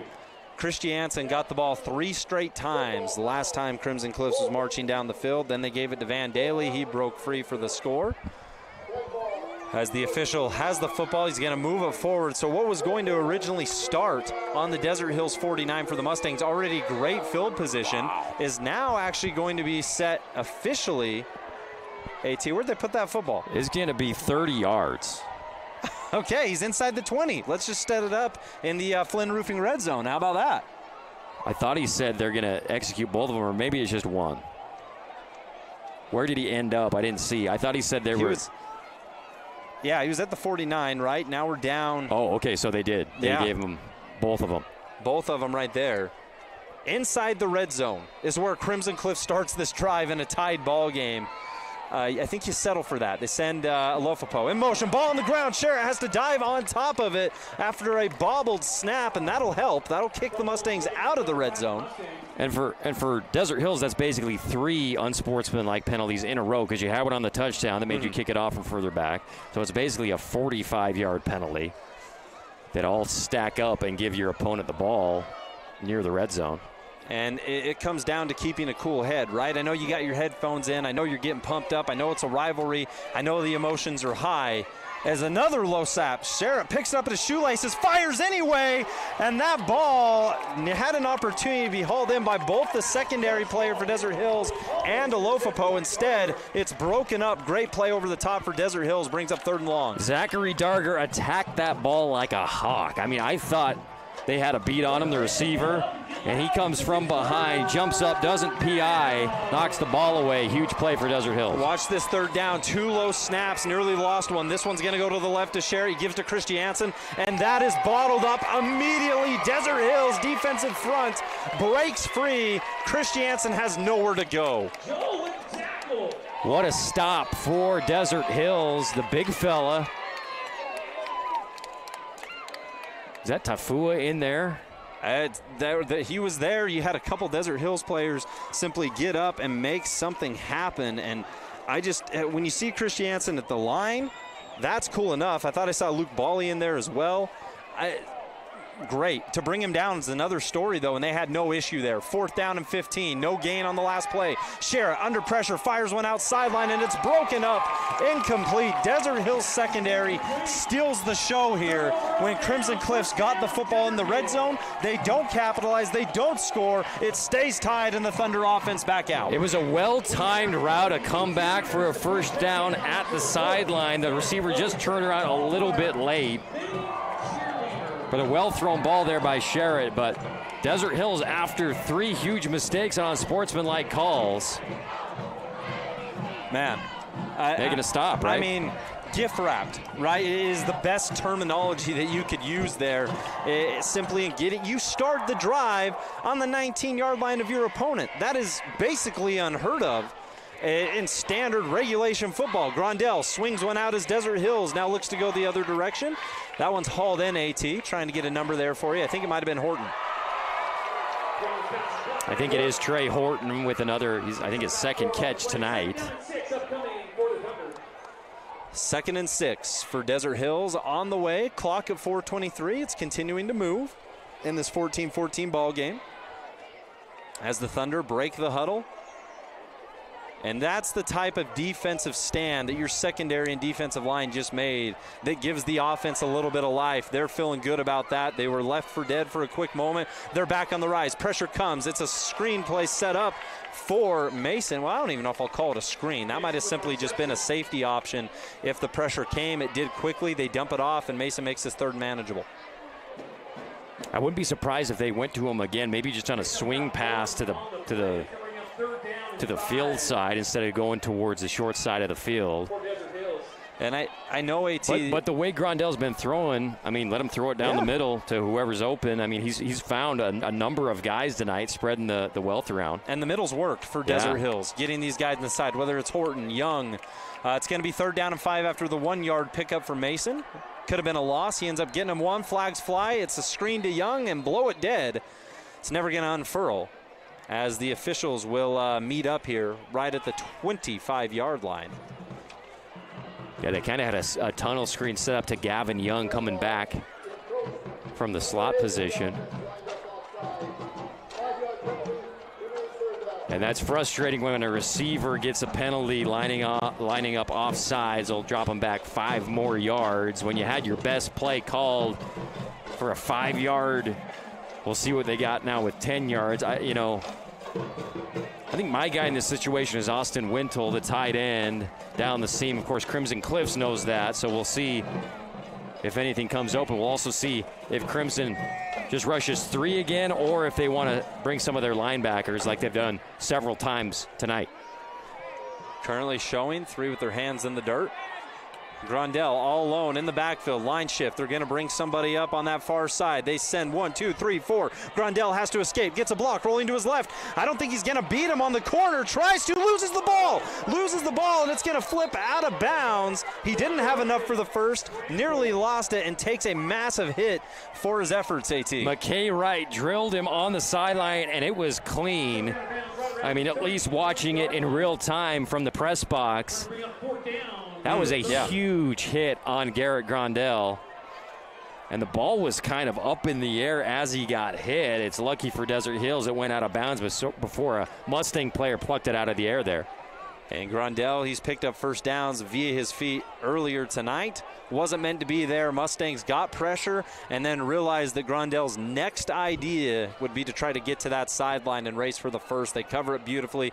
Grondell takes a hit. If you're the Mustang defense, it's everything you want to happen. Well contested special teams play right there for Desert Hills, but Christiansen unfazed with the speed man in his face, hauls it in, fair catch, and the Mustangs back on the offense. This is a ball game. I mean, we talk about brothers and the battle of the brothers and all that crap. This is a very similar team playing another very similar team with how they want to play. Their defense is being physical. They're running the football well. 14-14 ball game. What else could you ask for? And what makes it a great game is you never know what you're going to get, a big-time play or the offense barely moving the football. We've seen it both ways for both teams. Christiansen with the give. Christiansen busts up that far side, past that left tackle for maybe 2, AT. Give him 3. And now 2nd down for Crimson. The clock, 3:18 in the second. Plenty of time right now for the Mustangs. 14-14 ball game. Sherritt back to McCord. McCord stutter steps. Nothing there as he tries to push forward. Desert Hills quickly closing. He has an initial burst for about 1 yard or 2 that makes it positive yards, but Desert Hills refuses to give him any more than that. Great job by Bo Meredith getting in there, making initial contact. And that's been McCord Christiansen's role this year as a feature 20-plus carries, 25 carries, 30 carries. He averaged 10 carries a game last year. This year, it's the McCord show, and we'll see if he gets it again here. Give Christiansen on what was a 3rd down and 4. They give it to their workhorse and say, go get it, buddy. McCord does just that, bounces off a couple Thunder players for a fabulous Freddy's first down. You know, we saw Sherritt throw the ball in the first quarter beautifully down the field. Ever since that interception where he was pressured and threw that pick in the end zone, they haven't really taken a shot, but maybe we'll see one this drive with 2:25 left here in the second. I can't recall the last time in which Sherritt dropped back, as he's going to give this a sweep. It's a little touch pass to Holt, and Holt will squirt forward for about 3 yards there before being ripped down. There is a yellow flag on the field as we await the official's decision. I love that play in college football, AT. That's a guaranteed 7 yards right there. Oh, yeah, that little touch pass thing. Yeah, that's great. Yeah, good go-to. An absolute staple, because I can't throw the football downfield to save my life. Do you have to push a button, or do they just automatically give it to him? It's auto magic. Okay. Yeah. And it is going to go against the Stang gang. I didn't get the call there, AT. Did you catch that? Illegal block below the waist. Ah, okay. Okay. So that's not just a small back-em-up type situation. That is a full-blown semi sending you backwards here. Alarms blaring and everything. And with 2:14 on the clock, that puts the favor a little more so on the side of Desert Hills of potentially getting this ball back. Sherritt, middle of the field. Holt tries to go off a barrel screen, has something, spins back inside, picks up a handful of more yards, and it's just those small plays that need to be well executed to get yourself back in striking distance for Crimson. Ran well there. I'm digging Holt's game tonight. Just a short, shallow cross route that he spins and makes a few more yards out of. And what was a 1st down and 25 now ends up at about a 2nd and 15. Give back. This is Daly. Had the touchdown last time he got the football. This one won't be a touchdown, but he gets back to the original line of scrimmage to make this 3rd down past the original line of scrimmage. They're going to give him 3rd down and about 8 here for the Mustangs. And what is most likely, I would imagine, probably 4-down territory. You may be going for the 1st down here, trying to set up 4th and 2. Here's Sherritt, pistol, hands out. Fakes to the left, swivels to the left, throwing downfield. He's got a man all alone. It's Malachi Lofopo who takes a shot, but not before he turns upfield and dives deeper into Desert Hills territory. Well executed play there for the Mustangs. Watch him go up for this ball like it's a rebound. Catches it, smacks it, grabs it with one hand, ready to go. Like, that's how you attack a comeback route like that. Sherritt, Mustangs moving quickly. Near sideline, one-on-one coverage. It was a Lofopo comeback route, and well defended by Desert Hills and Malachi Perry. Excellent job. I mean, I like going right back to a Lofopo on a similar route to the sideline, but it was just a really aggressive defensive play by Perry to break it up. Awesome job. One of those tough plays where you can't be too aggressive or they'll call you for PI. He simply swivels around, knocks that ball to the turf, incomplete. 2nd and 10. Sherritt rolling out. That ball nearly looked like it was intercepted. It somehow ended up in the hands of Jackson Holt, who has a 1st down and more. Talk about right on the money, pinpoint accuracy. What a throw from Sherritt. I don't know how that got past the Thunder player. I don't know how Holt was able to catch it with his fingertips over his shoulder and then took a huge hit by Cyrus Polu. This has been one heck of a football game. There's been so many awesome plays. And now we got a timeout on the field brought to you by Dixie Chiropractic. We'll keep it right here with just 48 seconds left, Rustin. I mean, this has been a brawl. And the execution by both teams has been good. There has been some flags, but the physicality, the hits, the big-time throws and catches, both sides. It's been a lot of fun to watch so far.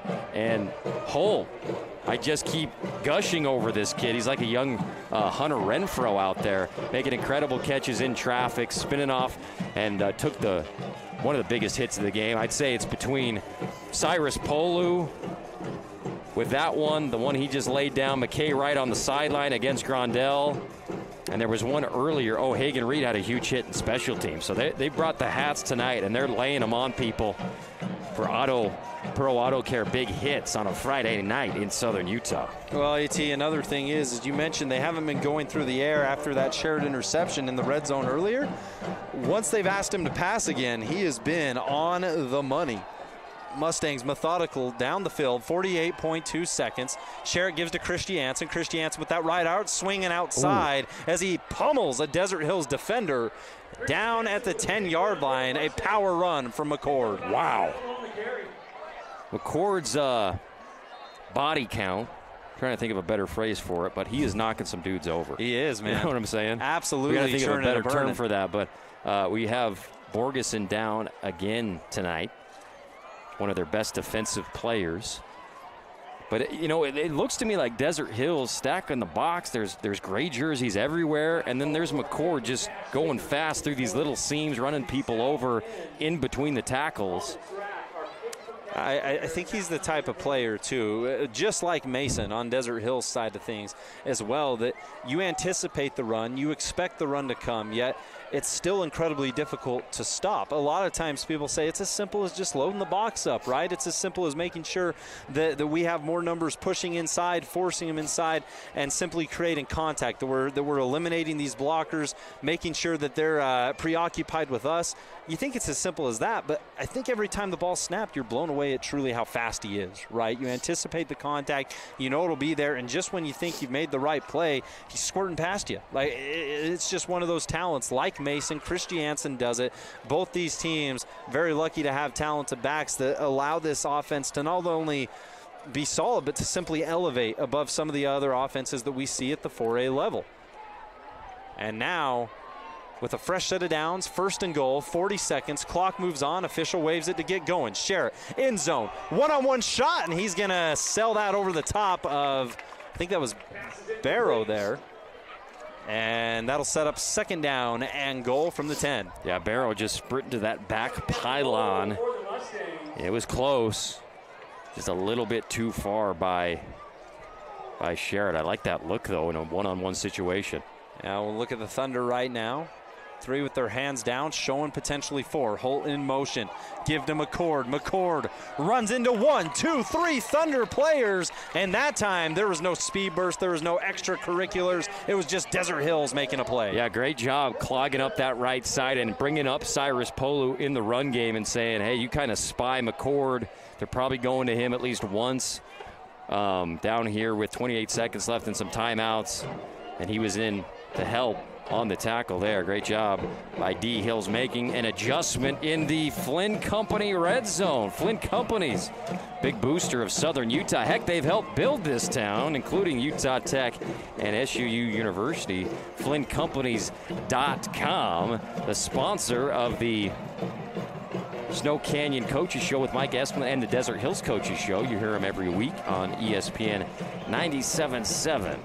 AT, put your coach's hat on right now. It's 3rd down and goal from, I'm just going to say the 10. 3rd down and goal from the 10 right now for Crimson Cliffs. You trying to do any little screen passes, kickouts to McCord, or you work in the middle of the field? I like the bunch with Malachi over here on the right. Run something to distract and have him go underneath 2 receivers and kind of go towards the middle. I think you've got to go to, although Holt's been awesome too tonight, so you got 2 good options if you're going to throw the ball. Expect the Thunder to possibly bring some pressure. They will. Blitz on the way. Sherritt rolling out. Has to step back inside. Hesitates. Has a man. It was Holt all alone in the end zone, and he misses him. Incomplete pass. Holt was left by his lonesome, and it doesn't matter.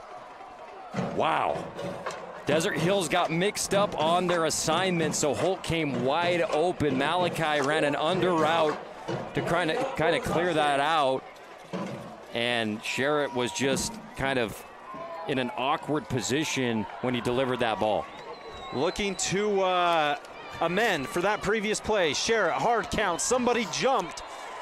Crimson Cliff says it was the Thunder, and based on Desert Hills' reaction, they might be onto something. You got one Thunder player vying that isn't the case.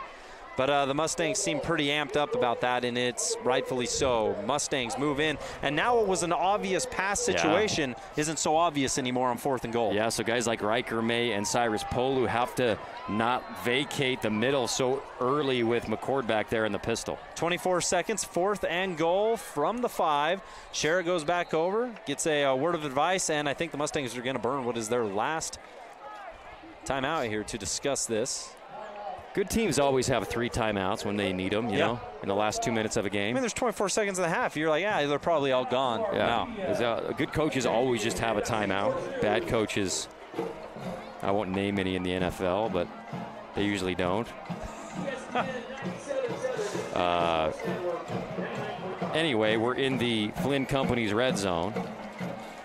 And you're listening to the Ideal Home and Paint Game of the Night and watching it on sportsradio977.com. Thanks for being with us. Our producer, Carrick, our cameraman, Big Game James, doing a fantastic job. If for some reason you're looking for another game other than this one, we've got Snow Canyon battling up against Cedar in Iron County. We'll get you a Hearst Ace Hardware update on that during our Info West halftime show. And then Hurricane and Pineview in H-Town. Hurricane leading 21-14 over the Panthers, looking for their first region win of the year and trying to wake up some echoes in Hurricane. One win this year, nearly beat Dixie last week, and trying to get Pineview tonight. And 24 seconds here. It's 14-14. Desert Hills, Crimson Cliffs knotted up. Mustangs on the 5, knocking on the door. It's a 4th and goal. Thunder defense looking for that exclamation point. Crimson looking to take a halftime lead. Share with the snap. Christiansen rolls to the left. No one's home. Goes middle of the field. And that pass broken up. He was looking for Holt. And the defender makes an excellent job swinging around, batting that ball down with the left hand. Turnover on down. Incredible defense by Desert Hills. I mean, they made a great change on that right side in the run game. And then defensively, they've been in the pocket. I mean, in the red zone, man-to-man coverage. Guys are running crossers, and you've got to stick with them. And the defender there were trying to get a number. Made another great play. I think it might have been Cooper Clark. I couldn't get a clear look at it. Either way, though, excellent job getting inside, hand on the football, knocking it down, and making something happen because they wanted to work the middle of the field. They thought they had something, and I think the thing that hurts the most, AT, is forget that play. The play earlier, right? Wide open man, blown coverage for Desert Hills. Thank goodness the Thunder sent the numbers they did. Yeah. Because it threw Sherrod off motion to being unable to make that pass when Holt was all alone. As this ball is nilled on, that's going to take us to halftime. This game, as advertised, knotted up at 14 apiece at Desert Hills High School. It's the Mustangs and Thunder, and what is an excellent situation that's going to come down to the bitter end here, or at least we hope so. It's been too good of a game to wish anything else. We're going to take a break and be right back. It's halftime. We'll get you statistics, updates, and everything you need to know for the upcoming second half. There's no better time to bring the timeless quality and dependability of GE appliances to your home than right now with your local appliance experts at Appliance Wholesalers Plus. Save on premium finish options that you won't find anywhere else, and features that help you spend less time doing chores and more time doing what matters to you. Now's your chance to save big on select GE appliances. Visit your local appliance experts at Appliance Wholesalers Plus or shop online at ApplianceWholesalersPlus.com.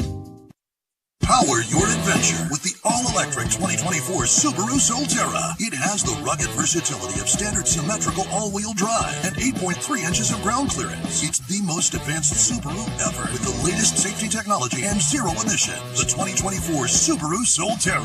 Love is electric. Come take a test drive and get 0% interest in 72 months at Findlay Subaru in St. George on the saving side of the freeway. Or shop online at FindlaySubaru.com or at 1453 Sunland Drive and feel the love at Findlay Subaru.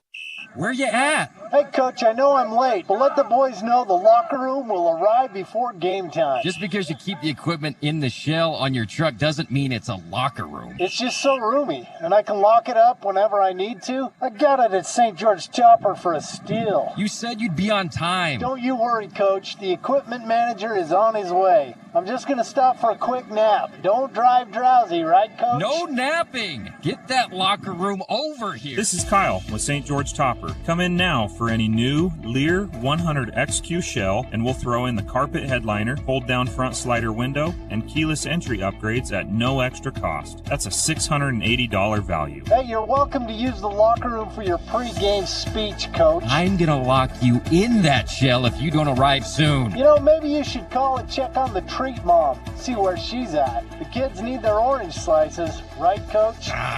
St. George Topper, we're on the boulevard. Don't go topless. What's up, Southern Utah? This is Casey Winters from Nets on Fire, where it is always basketball season. The new school year is here, which means basketball season is only a few months away. Get your game on point at Nets on Fire. We have amazing expert trainers ready to work you out in a group or individual training. Hustle over to netsonfire.org to see our full schedule of individual training, group training, camps, leagues, tournaments, and events. Nets on Fire, building champions on and off the court. See Hearst first and get more done this season with Ace's Red Hot Buys. Save $30 on Craftsman brushless toolkits and get a free high-powered battery with select Milwaukee and DeWalt tools. Find Craftsman and DeWalt hand tools just $14.99 each. Hearst is your canning headquarters with everything you need to get the pantry stocked. Save $2 instantly on Ball canning jars. Hearst General Store Ace Hardware, conveniently located in the heart of downtown Cedar City and St. George. Ace is the place with the helpful hardware, folks. Power your adventure with the all-electric 2024 Subaru Solterra. It has the rugged versatility of standard symmetrical all-wheel drive and 8.3 inches of ground clearance. It's the most advanced Subaru ever with the latest safety technology and zero emissions. The 2024 Subaru Solterra. Love is electric. Come take a test drive and get 0% interest in 72 months at Findlay Subaru in St. George on the saving side of the freeway. Or shop online at FindlaySubaru.com or at 1453 Sunland Drive and feel the love at Findlay Subaru. Wendy's knows everyone hates cold, soggy fries. That's why at Wendy's, they serve them up hot and crispy every time. Yep, Wendy's means always hot and crispy every single time. So don't risk going somewhere else. With natural skin-on potatoes, every order of hot and crispy fries is prepared to golden goodness and perfectly sprinkled with sea salt. Every time. Head to your St. George Wendy's today to get your hot and crispy fries and make every day a Friday.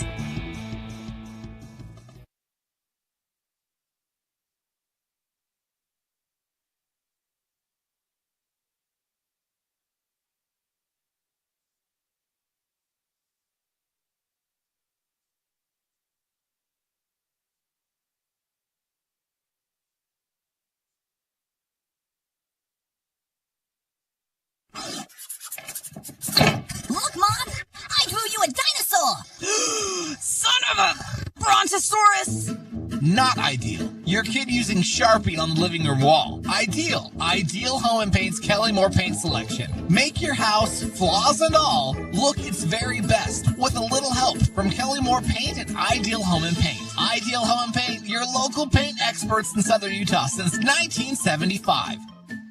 Hi, it's Tyler with We Win Injury Law. People usually call us when they're involved in a vehicle accident, but there are so many other areas we specialize in. Long story short, if you've been injured, we can help. Maybe you've experienced medical malpractice, or a loved one has suffered nursing home abuse, or even a wrongful death. If so, call us today. You need an experienced injury lawyer who knows how to fight insurance companies. Unlike most lawyers, we are not scared to go to trial to fight for what you deserve. Call us today at 435-688-9558 for your free consultation, or visit us at wewininjurylaw.com.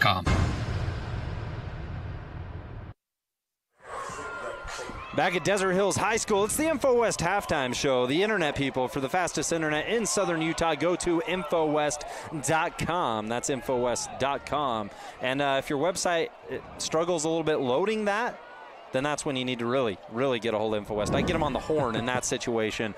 The internet people here in southern Utah, appreciate them bringing us the halftime show. We got some Wilkinson's scoring summaries to break through for you, and of course some Hearst Ace Hardware Region 9 updates, other games going on around the region. But right here, we might have the best seat in the house, I'm going to say in the region, and what was a very highly touted matchup between the Desert Hills Thunder and Crimson Cliffs Mustangs, as it always is. The rivalry aspect up there, that of course is reason number one. The competitive aspect, that's tied with reason number one. We'll say that's reason 1A, simply due to the fact that both these teams are expected to be powerhouses, not only in region, but big-time threats later on in the state tournament, AT.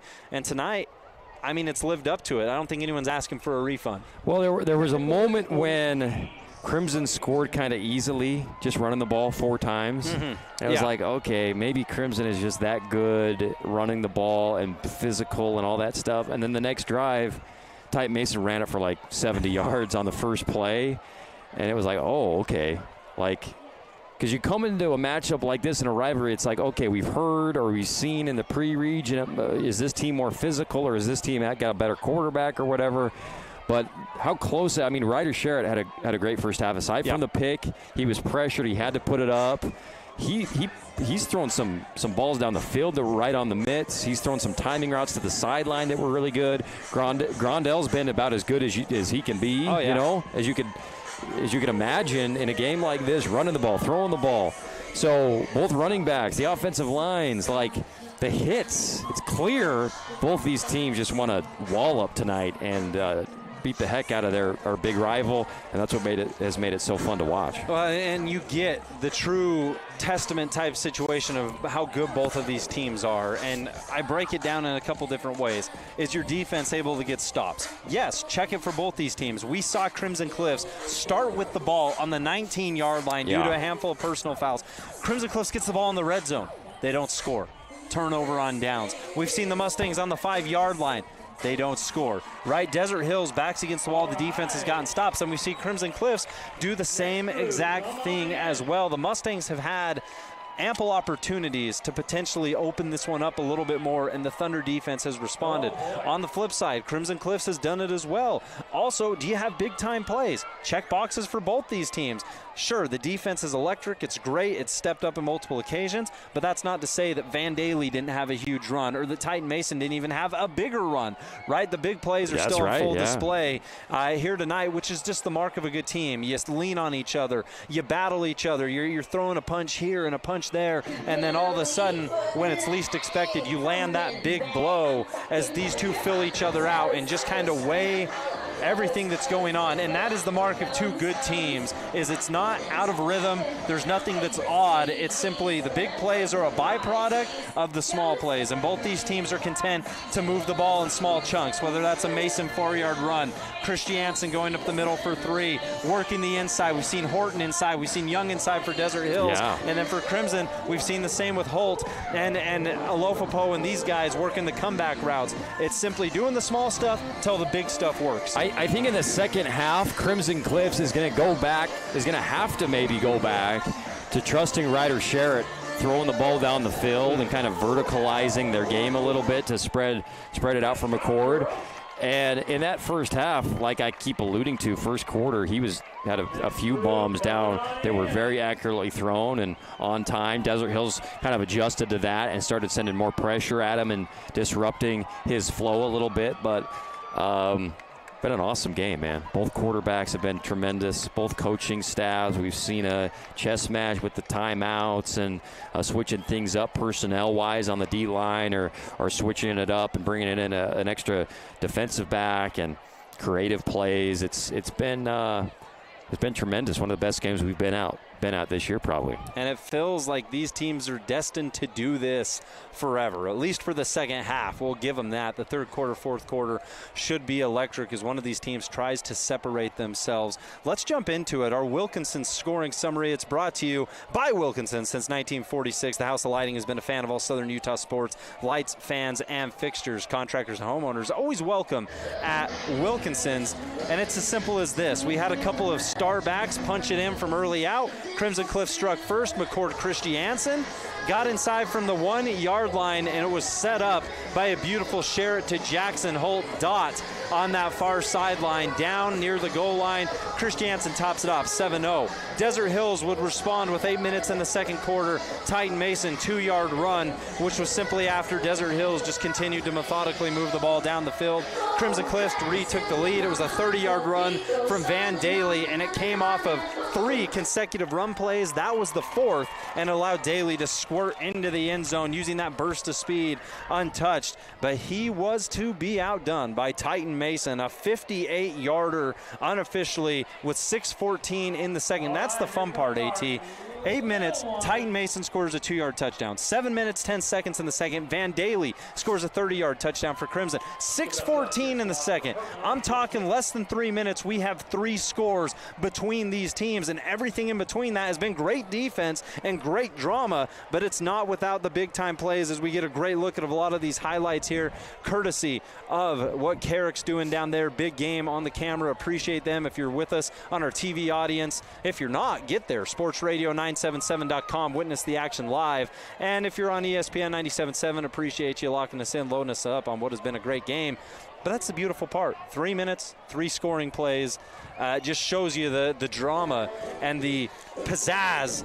That's the worst word I could possibly use, but what you've been able to see in this ball game tonight. Great. If you're driving home and, stop by Wendy's, get you a double stack. Like you did. Get you 2 double stacks, honestly. That's 4 stacks, One right? for later, yeah. And, swing by AWP, get you a fridge, and maybe Bucks Ace Hardware. Should you get something like a game for your kid? Yeah. Bucks Ace Hardware has games Everything, man. to occupy your child.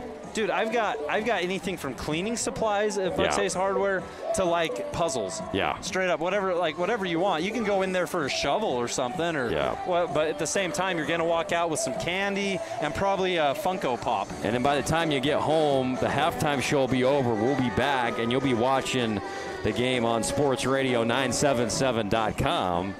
Presented by Ideal Home and Auto Paint. Absolutely. That we couldn't have said it better myself there, AT. So that is your Wilkinson scoring summary. Christiansen, Titan Mason, back-to-back blows. Van Daly, Titan Mason, 58-yarder. Any coincidence that all 4 scores have come via the running backs? I think not. That's a great point. Yeah, probably as expected. And I think McCord Christiansen as a sophomore had a pretty good year. Yeah, absolutely. As a junior, he had a fantastic year, and then this year he's going bonkers, obviously his senior year. But Van Daly, I think, is just a sophomore. And so to have him kind of getting reps and getting opportunities as a sophomore and showing, holy cow, this kid's got some burst too. We got him for a few more years. There's no better feeling for the run game coordinator over at Crimson Cliffs High School than that. I think let's take a quick break here. We're going to come back with some Region 9 updates brought to you by Hearst Ace Hardware. We'll take out and see what's going down in Snow Canyon with the Warriors. And then, of course, we know that Hurricane and Pineview locked in a close one. We'll talk about those games on the flip side. There's no better time to bring the timeless quality and dependability of GE appliances to your home than right now with your local appliance experts at Appliance Wholesalers Plus. Save on premium finish options that you won't find anywhere else, and features that help you spend less time doing chores and more time doing what matters to you. Now's your chance to save big on select GE appliances. Visit your local appliance experts at Appliance Wholesalers Plus or shop online at appliancewholesalersplus.com. Flynn Companies in St. George provides commercial building services to all of Utah. They bring your vision for the building to life without compromise. Flynn's customers have come to expect innovative solutions backed by unparalleled technical expertise and a disciplined approach to project building. Flynn Companies is a proud booster of the Southern Utah community and has literally helped to build it. Visit FlynnCompanies.com today. What's up, Southern Utah? This is Casey Winters from Nets on Fire, where it is always basketball season. The new school year is here, which means basketball season is only a few months away. Get your game on point at Nets on Fire. We have amazing expert trainers ready to work you out in a group or individual training. Hustle over to netsonfire.org to see our full schedule of individual training, group training, camps, leagues, tournaments, and events. Nets on Fire, building champions on and off the court.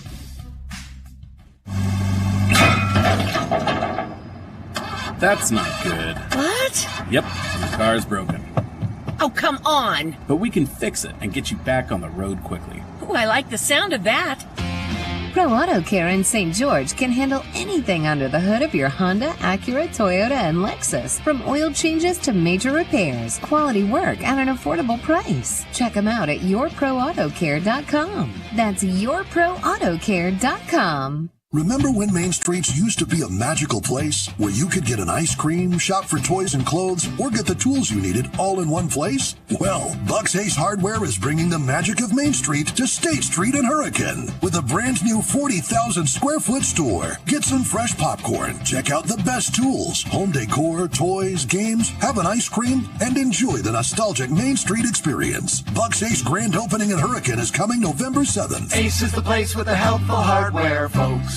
Hi, it's Tyler with We Win Injury Law. People usually call us when they're involved in a vehicle accident, but there are so many other areas we specialize in. Long story short, if you've been injured, we can help. Maybe you've experienced medical malpractice, or a loved one has suffered nursing home abuse, or even a wrongful death. If so, call us today. You need an experienced injury lawyer who knows how to fight insurance companies. Unlike most lawyers, we are not scared to go to trial to fight for what you deserve. Call us today at 435-688-9558 for your free consultation, or visit us at wewininjurylaw.com. Look, Mom! I drew you a dinosaur! Son of a Brontosaurus! Not ideal. Your kid using Sharpie on the living room wall. Ideal. Ideal Home and Paint's Kelly Moore paint selection. Make your house, flaws and all, look its very best with a little help from Kelly Moore Paint and Ideal Home and Paint. Ideal Home and Paint, your local paint experts in Southern Utah since 1975. It's fabulous! So fabulous! Fabulous Freddy's Car Wash! Want your car sparkling clean and to save big on gas? Now you can go unlimited for as low as $20 a month. That's right, get your unlimited car wash pass and save 20 cents per gallon on gas. But wait, it gets even better. The higher the wash package, the more you save. Up to 40 cents per gallon every time. Don't miss out on these incredible savings. Fabulous Freddy on River Road or North Bluff in St. George. Go unlimited today! Get ready! Let's wash our cars at Fabulous Freddy's! There's no better time to bring the timeless quality and dependability of GE appliances to your home than right now with your local appliance experts at Appliance Wholesalers Plus. Save on premium finish options that you won't find anywhere else, and features that help you spend less time doing chores and more time doing what matters to you. Now's your chance to save big on select GE appliances. Visit your local appliance experts at Appliance Wholesalers Plus or shop online at appliancewholesalersplus.com.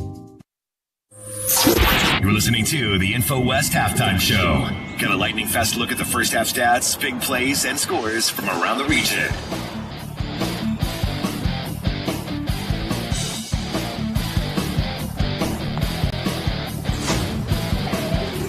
Back inside the Info West Halftime Show. Andy Thompson, Rustin Burnside coming at you from ESPN 97.7.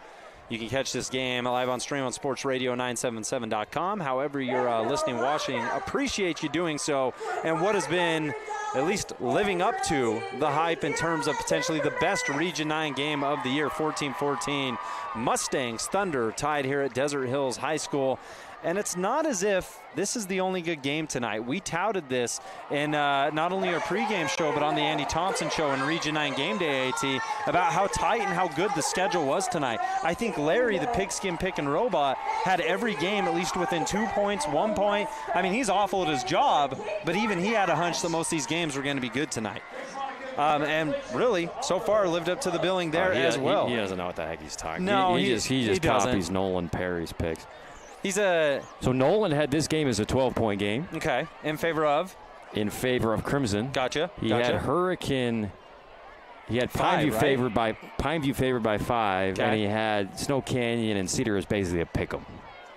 Well, and I think right now, Snow Canyon and Cedar, last we saw, it was 14-7. Waiting for new updates on that. This is via the Deseret News, which is sometimes spot on, sometimes a little behind. But we do know that Max Reynolds has a 2-yard touchdown run. JT Westbrook, 61-yard pass from Joe Max Smith to give the Warriors a 14-0 lead. Cedar would respond with Crew Giles, 74 yards from Everett Kelling, 14-7. The last we heard out there in Cedar City. Out at H-Town, it's the Tigers, a 21-14 lead at half.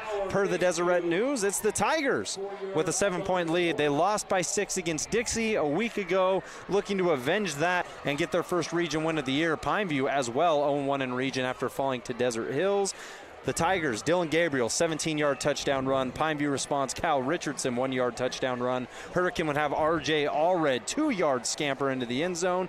Pineview would have Max Yoakum, 29-yard pass from Levi Shaw. Back and forth they go until Hurricane have Brody Jacobs, 7-yard run to put the Tigers back on top prior to the half. That happened with 19 seconds in the second quarter. And Dixie, their game canceled against Beaumont due to wildfires, so that'll do it for our Region 9 update brought to you by Hearst Ace Hardware. Check out all the hot buys every month at Hearst General Store, located in the heart of St. George and Cedar City. Open 7 days a week. Warriors 14, Reds 7. Pineview 14, Hurricane 21, protecting a lead on their home field. And then right here, 14 14. Desert Hills, Crimson Cliffs tied up. We'll be back with second half action on your ideal home and paint game of the week. I've said it before and I'll continue to say it. Lighting is the jewelry for the home. Here at Wilkinson's House of Lighting, we go to every effort to find the latest and greatest new ideas and styles in decorative lighting. You may find it interesting, but we really do get excited about great lighting. We've recently returned home from the latest lighting trade show, where we found a number of exciting pieces. Those items have been arriving and the showroom is filling up with fantastic new ideas that will make the statements you've been searching for. Come on in and get excited about lighting with us and see what's new. Wilkinson's, 88 East, 1160 South. Ace is the place with the helpful hardware, folks. See Hearst first and refresh your home with Ace's Red Hot Pies. Check out the Ace Paint Collection with durability for everyday life. Save $2 on Kills Primer and select Rust-Oleum Spray Paint is 2 for $13. Switch out that air filter with buy 3, get 1 free savings. And buy more, save more on cleaning supplies for every part of your home. Hearst General Store Ace Hardware, conveniently located in the heart of downtown Cedar City and St. George. Ace is the place with the helpful hardware, folks. That's not good. What? Yep, the car's broken. Oh, come on. But we can fix it and get you back on the road quickly. Oh, I like the sound of that. Pro Auto Care in St. George can handle anything under the hood of your Honda, Acura, Toyota, and Lexus. From oil changes to major repairs, quality work at an affordable price. Check them out at yourproautocare.com. That's yourproautocare.com. InfoWest, the Internet people, are proud to be your local Internet provider. Being local means supporting our community. As InfoWest celebrates 30 years of business, we want to introduce you to one of our friends. Hi, I'm Kylie Field from the Women's Business Center of Utah, and I'm excited to invite you to our 6th annual Exploring Possibilities Conference. Join us on September 5th from 4 to 8 p.m. at the Courtyard by Marriott in Cedar City. Don't miss this inspiring event. Register now at wbcutah.org. We hope to see you there. Flynn Companies in St. George provides commercial building services to all of Utah. They bring your vision for the building to life without compromise. Flynn's customers have come to expect innovative solutions backed by unparalleled technical expertise and a disciplined approach to project building. Flynn Companies is a proud booster of the Southern Utah community and has literally helped to build it. Visit flynncompanies.com today. It's fabulous. So fabulous. Fabulous Freddy's Car Wash. Want your car sparkling clean and to save big on gas? Now you can go unlimited for as low as $20 a month. That's right, get your unlimited car wash pass and save 20 cents per gallon on gas. But wait, it gets even better. The higher the wash package, the more you save. Up to 40 cents per gallon every time. Don't miss out on incredible savings. Fabulous Freddy on River Road or North Bluff in St. George. Go unlimited today. Get ready. Let's wash our cars at Fabulous Freddy's. Welcome back to the action, brought to you in part by Ideal Home and Paint.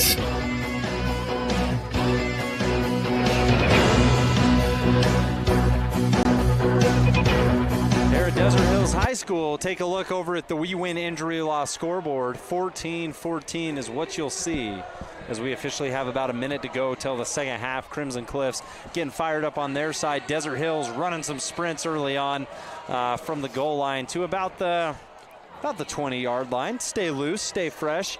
AT, what do you do after coming out of the break, getting ready for the second half? What's your go-to move? I like that 20-yard dash. Yeah, I saw you just do it. Because if you can do it in like 2.2 seconds, and then you send that number to Mel Kiper, you just double it.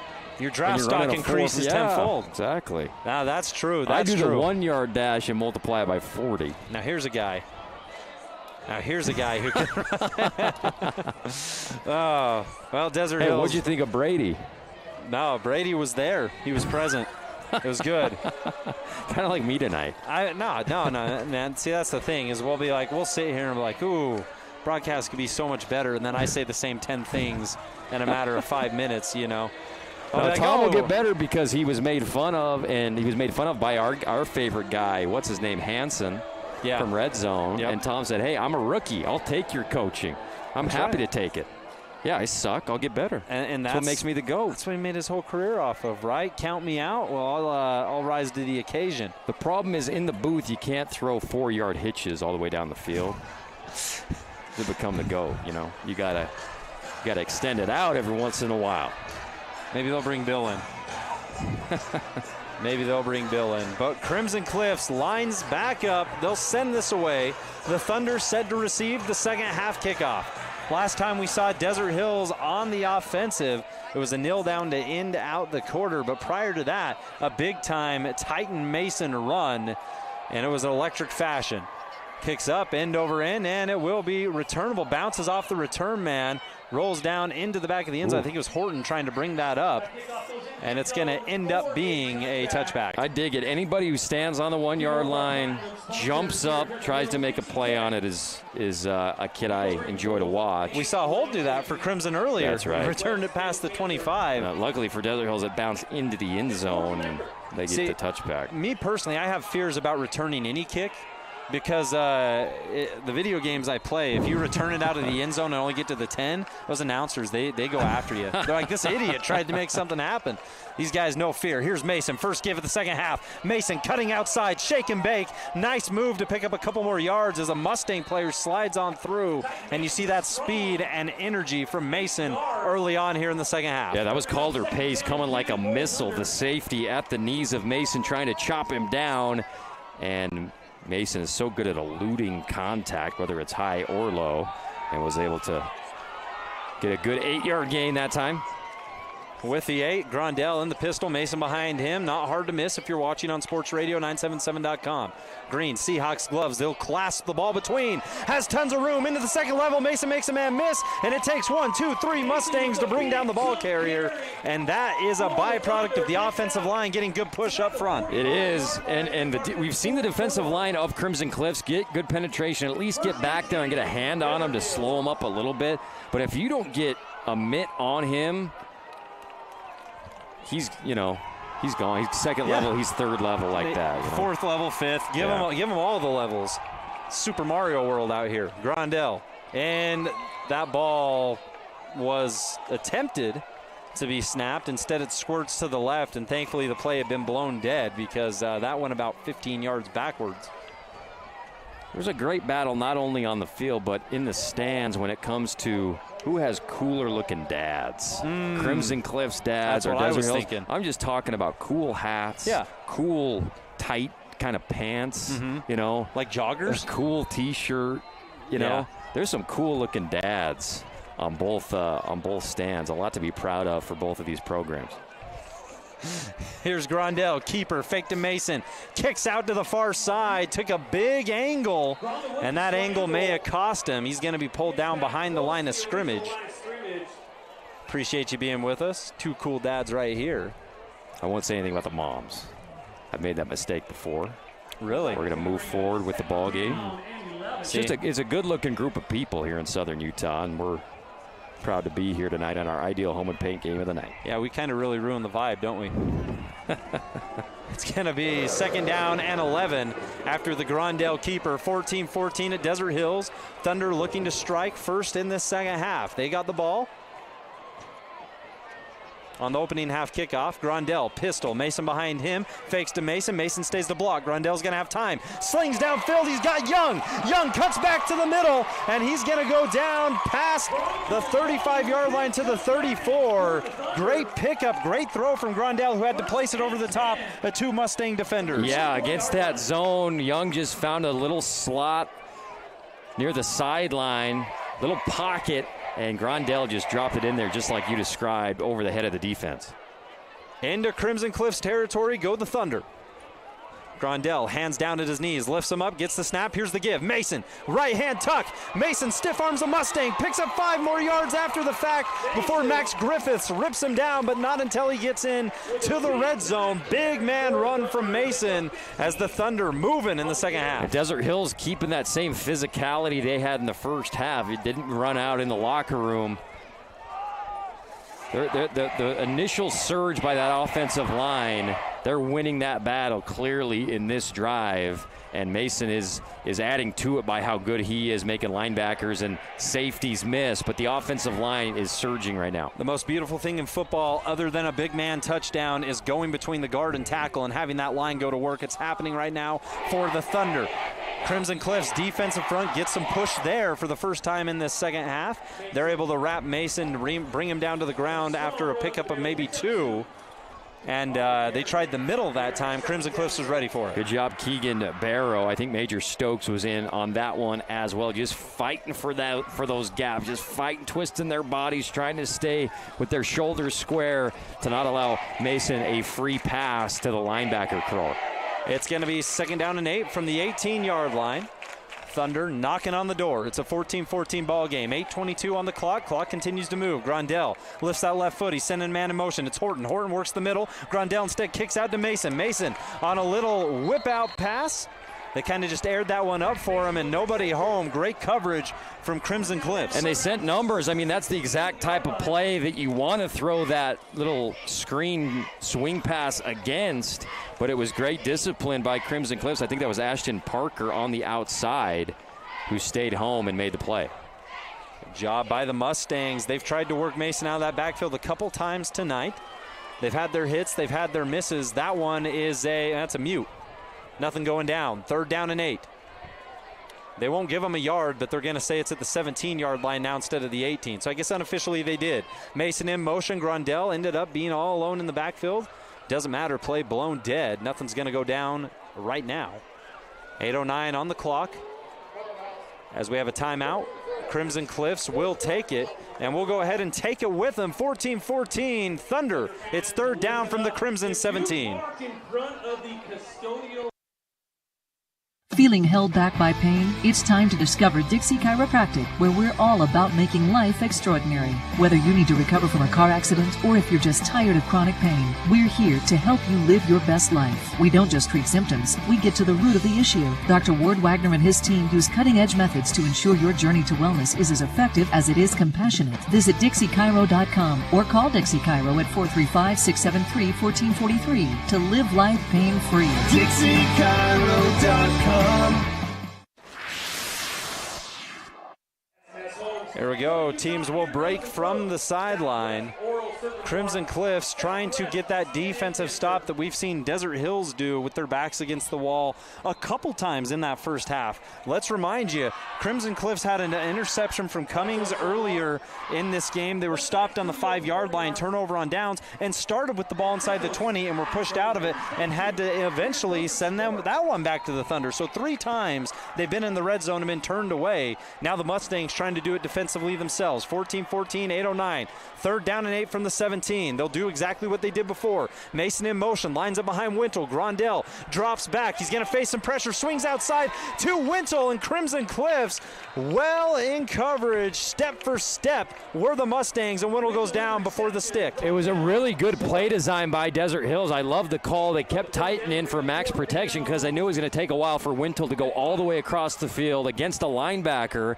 He makes the catch. Unfortunately, the linebacker trailing him is McKay Wright, who's not going to miss a tackle. So he's going to stop you short of the line to gain, and looks like they're going to settle for the field goal. First field goal attempt of the night, AT, for either of these two squads. Mustangs have been in the red zone a couple times. No field goal attempts. Desert Hills, well, they decide they're going to try to take the points. 14-14.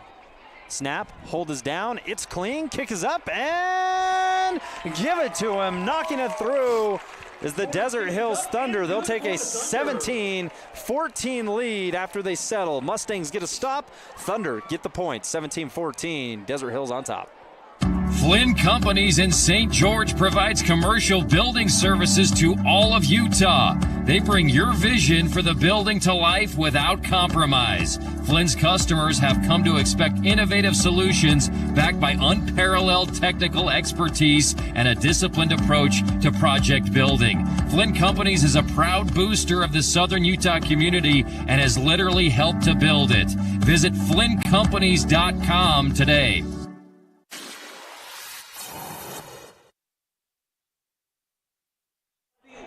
After the kick from Hayden Porter, Desert Hills leads 17-14 here at DHHS.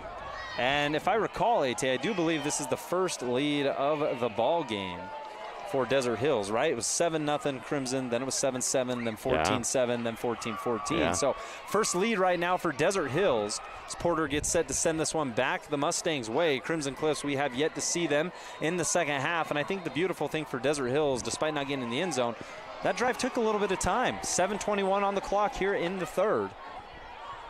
as Holt tries to shake, kicks to the left, has a solid block. He's going to run into a sea of Thunder defenders, about 3 of them, but not until he gets past the 35. Jackson Holt does it in special teams, does it on offense. He blocks really well on the perimeter. He makes people miss. He's exactly the kind of guy you want as your returner. Patient, waits for the seams to develop and then bursts through. It's something that you can't necessarily teach either, because everybody grows up watching Devin Hester highlights, right? And they want to be explosive, and they want to get the ball and just make something happen and shake and bake. The guys blocking in front of you are the most crucial aspect to being able for a good return. Snap, bobbled. Sherritt nearly lost it. He's ripped down in the backfield. Borgensen gets to him. Sherritt on the turf, and it's Desert Hills taking advantage of a poor snap from the Mustangs. We've seen that a couple times tonight. And there was a miscue. Sherritt was looking to the motion man to go. He was slapping his leg like, let's go, we're going to motion here, and wasn't ready for the snap. And a huge loss for Crimson Cliffs on a miscue.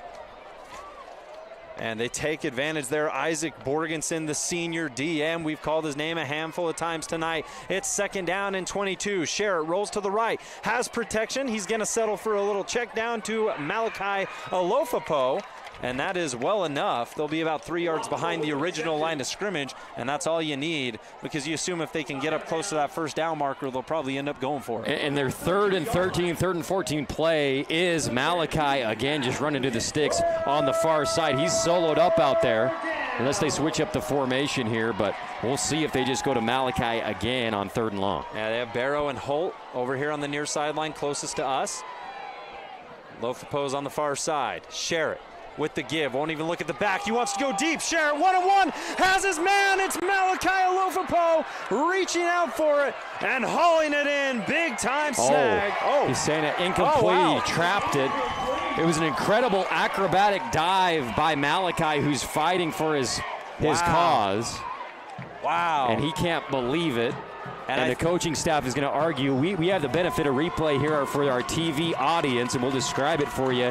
He dives out over his shoulder, and you can't see it because his body's shielding us from the ball, but he kind of has it pinned on his shoulder pad, and then we lose track of the ball. The ref saying it hit the ground, and devastated for Crimson Cliffs. What a drawn-up play. You throw it to your star receiver. He makes an incredible attempt at the catch, but doesn't get the call. Yeah, great effort there from Alofapo. Unfortunately, I got a better angle on it than we do. We can sit here, look at the replay, and say, well, maybe this, maybe that, but the official's a little closer to the action, and instead, Crimson Cliffs' first punt, I believe we've seen from them tonight, as the Mustangs send this one away. It is returnable. Sorry, 2nd punt. Polu with the return, got past one Mustang, and he is dropped at the 35. Excellent pursuit there from the Mustangs. Good job by Brock, or excuse me, got the wrong number there. Good job by D. Hills getting, no, I did have the right number, sorry. Number 48, Brock Skovgaard. Yeah. Getting to the legs of Cyrus Polu. I don't know if Skovgaard is the long snapper, but he bulleted down there and made a play before sight, because Cyrus gets going in those returns. We've seen it before. We know what he does. You give him 10 yards to pick up that steam, to get the old locomotive rocking and rolling. Yeah. It's dangerous from there. They stop him in 5. Here's a little end around, nice little trickeration, trying to throw the defense off guard, and Crimson Cliffs read it like a book. Nowhere to go. For a minute, it looked like it was going to be some razzle-dazzle, and it turns into just some fizzle. Josh Alvey sniffed that one out for the Mustangs, as well as Lincoln Langston. Amazed that didn't work, because you're so expecting Mason between the tackles, right? You don't run plays like that and expect anything more than a 15-yard pickup, right? And Crimson Cliffs stays home, stays disciplined, stays dedicated. I know the roster change-up, shake-up, you're filling multiple starting spots, but the mentality remains the same for this Mustang team in terms of being disciplined and being dedicated. Desert Hills, 2nd down and 11. Grondell drops. He's going to be all alone. Points downfield, has plenty of time. Tried to lead his man out into space. He was navigating traffic as he should, and that ball to Topper Pattison ends up hitting the turf, incomplete. We got a flag at midfield, right where the receiver was kind of breaking his post out. We'll see if he was held up in that defensive secondary. That's what you have to wonder, because Grondell was clearly, with time, navigating traffic, saying you need to kick here. It is going to go against the Mustangs. I must say, Desert Hills has better sideline technology than NFL teams. They got a big widescreen TV down there watching the previous series, and it's tremendous. I mean, we could almost watch the game from here. I mean, that's like it's not the Walmart brand crap TV I have. This is a really nice picture quality down there for D Hills. Grindel give. First time we've seen Mason on this drive, and he runs into a sea of Mustangs. Nowhere to go. It's going to bring up 3rd down and short. It was a 2nd and 1, make it a 3rd and 2 now. And AT, you're right about that screen there. And I love that because it's not the Microsoft tablet that you give to these players and they throw down and break anyway. Yeah, right. No one's going to throw that TV down. I mean, at least you hope not. Basically, this TV is safe from Tom Brady breaking tablets. Here we go. 3rd down and 2. Grindel, hands extended, gives to Mason. Mason falls down. And McKay Wright comes in to mark him down via contact, although that's not quite necessary here at this level. But Mason got the football, tripped up on the give, and 4th down and a loss of 3 sends out the punt team for the Thunder. They had Alvey and McKay Wright barreling down on him, and McKay just lost his footing. And a big stop for Crimson Cliffs. Well, it's a situation, too, where Mason knows he's getting the football. He's revved up. He's amped up. He's punched through that hole many times here tonight. He knows he's got his eyes set on a 1st down, and you just get a little bit ahead of yourself, right? Turf Monster reaches up, grabs you by the old shoelace, and rips you down. High snap. It's a fake. Going for the fake is the Thunder, and they're not going to get it. It's a turnover. Give it back to the Mustangs on the fake punt. I like the call. I mean, I would have been caught off guard in that situation. Crimson wasn't. Direct snap to Riker May, who's a tough linebacker who you're hoping can get 4 or 5 yards, but there really just wasn't anything there. I mean, Crimson was so disciplined on the reverse. Again. Right, staying home, exactly. And then on the fake punt. Well, and they weren't over eager, right, to try to return something, do something, and say, let's go get this lead back. They're saying, let's take care of business. What's in front of us? Sherritt running down, looking for Barrow. Incomplete. Good coverage once again from Desert Hills. This Thunder secondary doing good work here tonight. And on the RPO, I think he makes the right read to throw it, but Borgeson is in his grill as he's throwing that ball. Sherritt's been pressured a lot tonight by this Desert Hills front 7. It was Cummings again on the coverage. He has had an excellent ball game. Already has that interception in which Crimson Cliffs was in the red zone. 17-14. Desert Hills on top. Mustangs with the ball. They're going to send Holt. They'll give to Holt. It was a delayed handoff there for a second, and that slows Holt enough to where he takes a big-time hit after maybe picking up a yard. Cyrus Polu coming down from the safety position, gets a pro auto care. Big hit. Once again, his 2nd of the game in the run game. It almost felt as if Sherritt didn't really want to give him that football and kind of went with him too long. It just slowed things up. 3rd and 8. Thunder defense excellent so far early on in this drive. 3:06, 3:05. Clock continues to move in the 3rd. Mustangs looking to score for the first time in the 2nd half. Here's Sherritt. 3rd down. They need something extra. Sherritt goes deep and nearly takes out a camera person on the sideline. They dive out of the way to safety. Nobody home. I think a little bit of a misread, but we got a flag there, AT? I think it might be a late hit, just based on where it was. I was looking at the ball. It looked like he was expecting Malachi to have a double move and keep going, but yeah, there it will is. Go against Desert Hill, so Crimson gets a break. A little bit of RTP will give them a handful of yards, and we've mentioned this a couple different times, right? Desert Hills has had some costly penalties tonight. Most among them was the one that put Crimson Cliffs down inside the 20 to start their drive, and they ended up getting out of it okay. This one might be tougher to do so. McCord Christiansen. Haven't called his name in a little while. They've been pretty reliant on Sherritt the last couple plays. And McCord powers up and through for a solid time pickup. Yeah, resting McCord a little bit. Now you're in the Flynn Company's red zone, and they might turn him loose here, Rustin. 2nd down and 6. Mustangs moving swiftly, wasting no time. Sherritt, give to McCord. McCord hesitates, waits for something to open up. It never really does, and he drags the Thunder player forward for what is a short gain. We'll see if we've seen them not kick a field goal in field goal situations. This is probably 4-down territory all the way to the goal line for Crimson Cliffs. We'll see if they just want to keep it on the ground twice here with McCord. 3rd down and 6. Here come the Mustangs. Christiansen right behind Sherritt, won't get it. They're going to swing it outside. It was the right idea, right pass. Instead, the pass a little too high off the intended receiver's fingertips, out of bounds, incomplete. Really good play design. He yanked it out of the gut of McCord Christiansen to throw it, and we'll see here on the replay. He kind of had to throw around the defensive end. We'll see. Here we go, 4th down. 4th down and 3. Here we go. Crucial play for the Mustangs. They give it to their bell cow. Christiansen slips through. He breaks free, and it's Christiansen into the end zone for a Crimson Cliffs touchdown. And the Thunder players are stunned. He was stopped. It was done. It was over. And he found a way to break on through. Holy cow. I'm sorry I bled on your call there. I couldn't help myself. It was like Desert Hills' offense was coming out onto the field.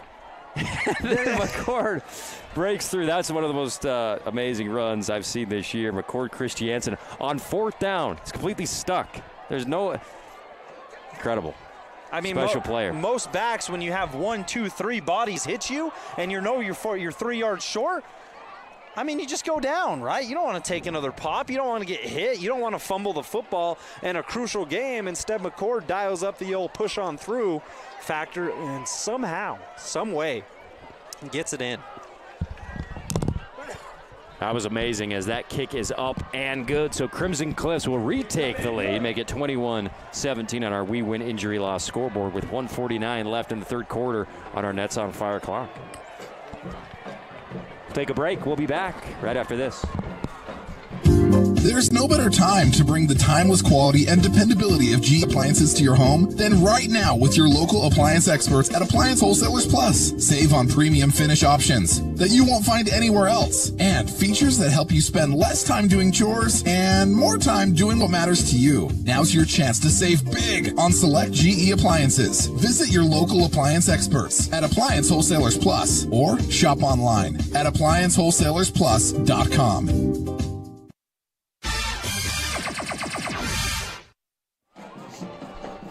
Welcome back. Thanks for being with us. Crimson Cliffs, Desert Hills, Crimson 21, Desert Hills 17. Rustin Burnside, Andy Thompson here with you, our ideal home and paint game of the night. McCord Christiansen already in the running for your Appliance Wholesalers Plus playmaker play of the game, in which he was done, left dead in the water on what should have been a turnover on downs, somehow fights through a gaggle of Thunder tacklers and bursts into the end zone. It's the Mustangs, 21-17 lead. Here's the return, and it's a great one, working back inside to the middle of the field, I believe is Sai Polu, AT. And, I mean, you love to see this guy with the football. He doesn't get a ton of offensive opportunities, but when he gets the football on special teams, he never fails to disappoint. Loves it, never runs out of bounds, always wants more, doesn't want to be outshone by anybody. And right now, after that McCord Christiansen run, he's like, give me a chance, I'll do something special. And he returned it out past the 40 for the Thunder. Both of these teams have taken their sweet time here in the second half, in the 3rd quarter. And now with 1:39, 21-17, Mustangs on top. They're going to motion Mason outside, won't look his way. Grondell trying to work the middle of the field, trying to squeeze one to Horton into double coverage, hits the turf and goes incomplete. Yeah, he was threading the needle, trying to get it between Max Griffiths and McKay Wright, and left it low, which was probably better than leaving it higher, because that was a dangerous spot to throw it to. Yeah, they'll settle for that one. 2nd and 10, live to fight another down. Grondell has been incredibly effective here tonight. Hasn't made any bad decisions with the football. No turnovers to his name type situation. And when he's been asked to just pick up a couple first downs via his legs or arm, he's been there typically. 2nd and 10, Grondell, it's the give. Mason has to stutter step for a second because the Mustangs got good push into the backfield. That worked, but it's only for an extra yard or so. And now, interesting, you threw on first down, so now it's 3rd and 8 upcoming. And Grondell's been great throwing the ball tonight. He's been great pulling it down and running it tonight. We'll see what they got drawn up and how many Crimson sends at them. We know they're going to send one linebacker, but do they send 2 or maybe even 3 in this 3rd and 8 situation? Mustangs 7 sacks against Cedar last week. We know they can get there. They're going to motion that line, shifts to the left. Here comes Grondell under heavy pressure. They're setting up the screen for Wintle. Wintle in the middle of the field will be stopped shy of the first down marker by a couple yards. And here at midfield, you'd imagine that Desert Hills would, never mind, I take it back. Looks like the punt unit coming onto the field. Yeah, I'm a little bit surprised, too, with a player down here for Crimson Cliffs. Maybe after faking it and failing it last time, you're like, we're not going to goof around. Let's punt it again. Or let's punt it this time. And I mean, it's fair to say I have a ton of faith in my defense and what they're capable of doing. Remember, 3 times the Mustangs have been in the red zone tonight in which they have not converted via that Thunder defense. So I get it. You're confident. Give them the opportunity to get things done, make another play. You had that Cummings interception. But that being said, you're right. It seems like Crimson Cliffs just scored on that last drive, even though there was a chance to stop them on downs as well. You had that opportunity. You're probably just looking at that as a fluke and saying our defense will be fine. Let's play it safe. And we'll see with some time to discuss. And they might be thinking about it. Yeah, they're talking. You see Tyke Mason down there talking to the coaching staff with a lot of the offensive players. And with, 4th and 2, and you got Tyke Mason, I wouldn't be surprised if they rethought this and decided to go here. I mean, if Crimson gets the ball, scores a touchdown, then it's a 2-possession game. So I'm kind of expecting them to change their mind here and go for it, but we'll see. Well, and you can trust. And like you said, you can trust their defense. Right. They've been great. I mean, Crimson had that roughing the passer last series that really helped them. They've been the beneficiary of some. Desert Hills' defense, I think, has been pretty stellar tonight, all things concerned. So, well, and the issue with trusting your defense is that Crimson thinks the same thing, right? Let's not pretend this isn't a 21-17 ball game. Yeah. Scoring is fine, but it's no shootout, mind you. So, not only if you punt this football away, you're also going to be looking at a scenario in which if Crimson Cliffs does score, you got to go against the Mustangs defense, and it's an uphill climb type situation. And Crimson's all defense right now. Yeah, they're expecting whatever. It's Cy Polu back behind Mason. Mason direct snap, kicks outside. Mason has the corner. Mason has the first down, and he runs out of bounds. A flag is down. This could be a backbreaker after what was an excellent play design from Coach Taps and company. Yeah, absolutely. Gutsy call, power pistol, straight to Titan with Cyrus Polu in there as well. He gets the edge, but this looks like it might be coming back against Desert Hills on a hold. Titan can't believe it. Love the gutsy call there by the Thunder.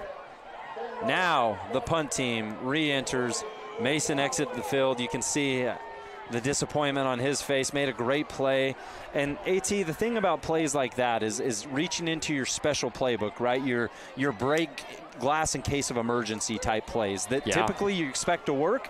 The issue is you don't run them a ton, right? So sometimes guys are put in awkward positions where they may end up with that holding call. They may end up with that offside. Like it's a mixed bag of results. There the play worked, the hold did not, and the punt is up and away for Desert Hills. It will be returnable by Christiansen. He lets it take a bounce at the 30, hits at the 25, rolls past the 20. A very friendly Desert Hills roll, and they're going to down this thing inside the 10.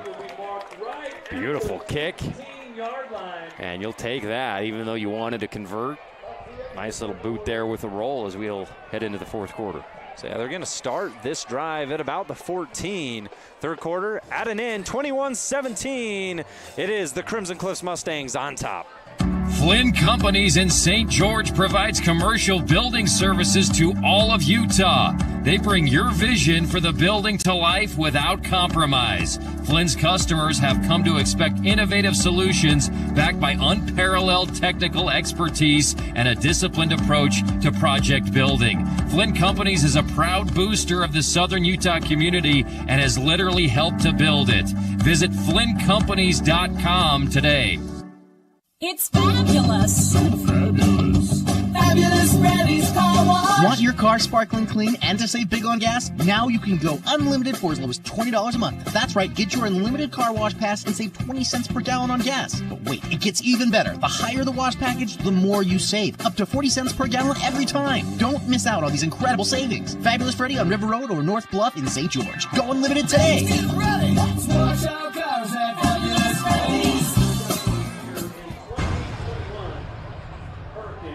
Ideal Home and Paint Game of the Week has yet to disappoint. 21-17, Mustangs on top. Mustangs with the ball.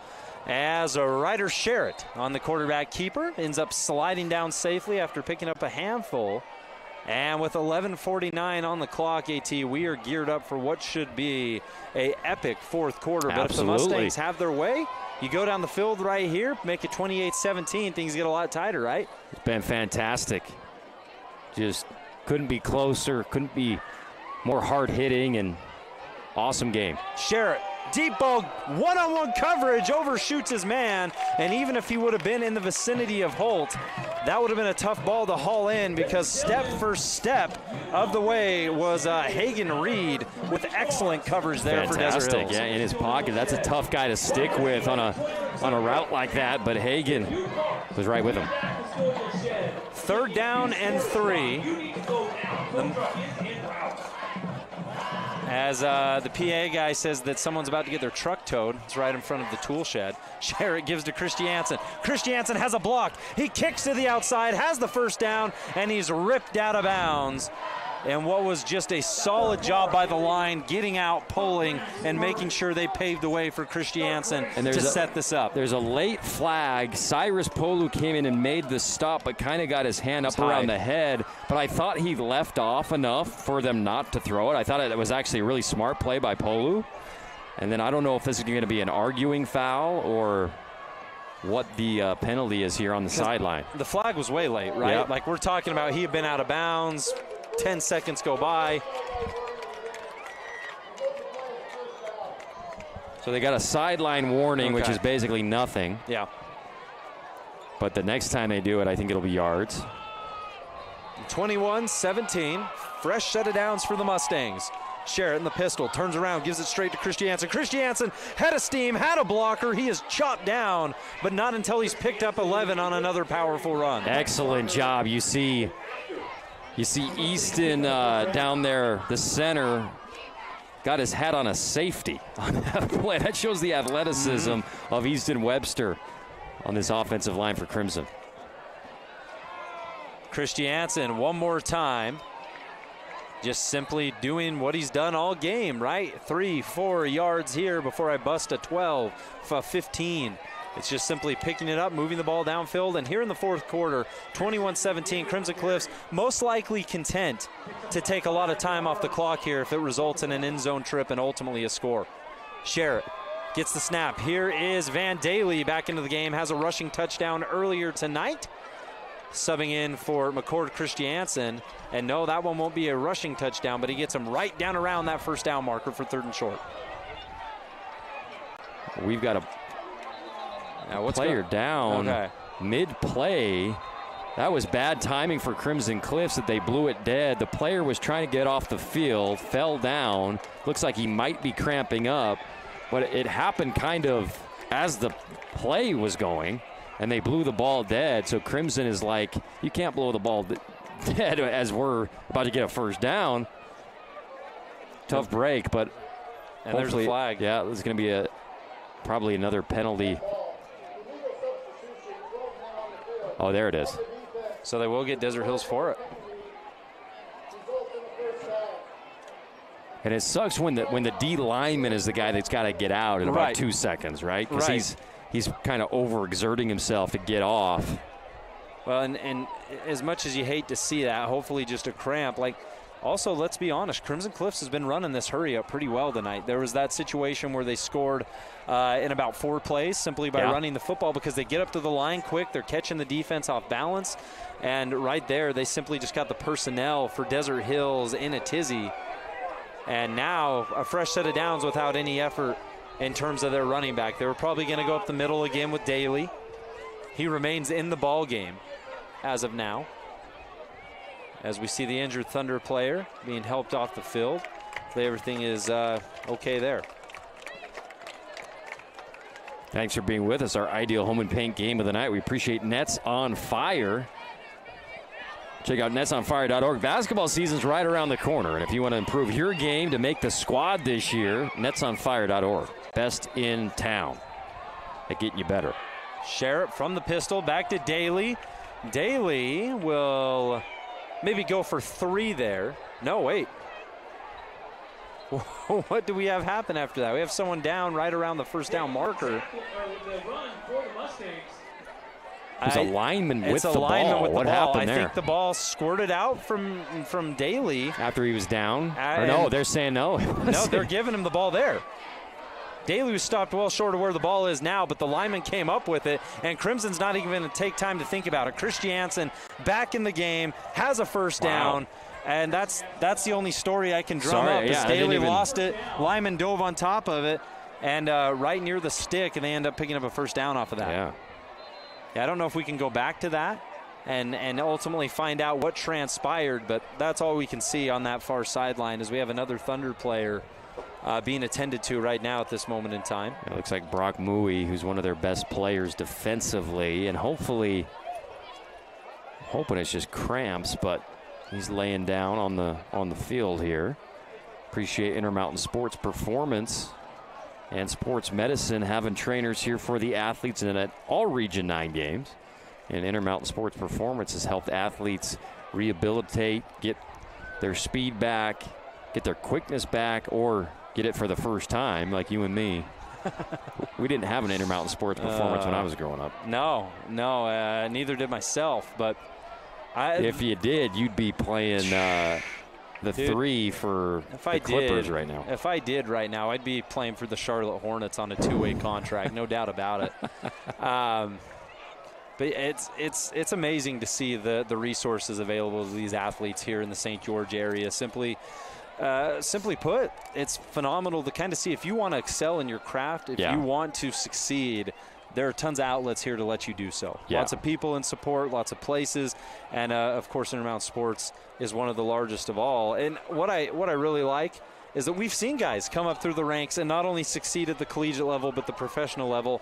Only here within the last couple of years, and every single season we like to get on air and say this guy's truly special. He's a talent that's going to play on Saturday, maybe even Sunday, but we're accurate. There's a lot of guys here who are just phenomenal football, basketball, soccer, just great players all the way through, and it's fun to see. We're back in action, 9:44, clock moving, first down and 10 for the Mustangs in Thunder territory. Ahead of steam is Christiansen as he bullies himself into 3 Thunder players. Saipolu was there in the middle to help absorb most of that blow, and Christiansen a little slow to get up, but he's got his 4-yard pickup, and he's going to head to the sideline gingerly there. Van Daly back on the field. Daly has been excellent filling in, but you hope everything's okay with Christiansen. That left arm looks to be hanging really limp there, AT. Yeah, he just goes hard, and it doesn't matter if there's 4 guys on him. His legs keep churning, and he's taking a lot of hits tonight. His last touchdown was the prime example. Here's Sherritt. Pass attempt. Sherritt deep. 1-on-1. Malachi Lofapo all alone in the end zone. Touchdown Mustangs. They had ran again, and by doing that, the secondary can sometimes fall asleep. Alofafo breaks through, and the Mustangs will go up by 10. Yeah, you described it perfectly. I was lulled to sleep thinking, okay, Van Daly comes in, they're probably going to give it to him because he's good too, and then Alofafo breaks through. I didn't see if it was a double move or what the route was, but came open. Beautiful delivered ball there by Ryder Sherritt for a touchdown. After Alofafo scores, 10-point game, 9:02 on the clock. Extra point here on the way. PAT is brought to you this year by St. George Topper. A kick up and through. It's 28-17. The ground game elevates the pass game. They only had to do it once there, but it was enough. Sherritt to Malachi Lofapo puts the Stangs on top, 28-17. Flynn Companies in St. George provides commercial building services to all of Utah. They bring your vision for the building to life without compromise. Flynn's customers have come to expect innovative solutions backed by unparalleled technical expertise and a disciplined approach to project building. Flynn Companies is a proud booster of the Southern Utah community and has literally helped to build it. Visit FlynnCompanies.com today.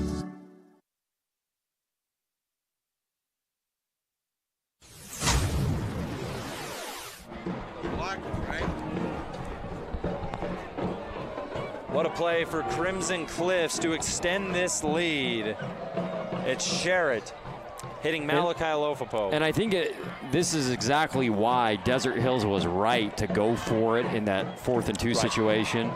And they had it, except for it was a holding penalty. Because now you're kind of looking at Garrett Grondell like, look, we're down now 11 with 9 minutes left. We can still play our game. I mean, Tyte Mason's our best player as Cyrus Polu tries to jump man up there and snag the ball so we can return it. We got a flag on the play. But Desert Hills' philosophy might need to change just a tad here, down a couple possessions with just 9:02 left. Well, incredibly tough scenario the Thunder find themselves in, because guess what Desert Hills likes to do?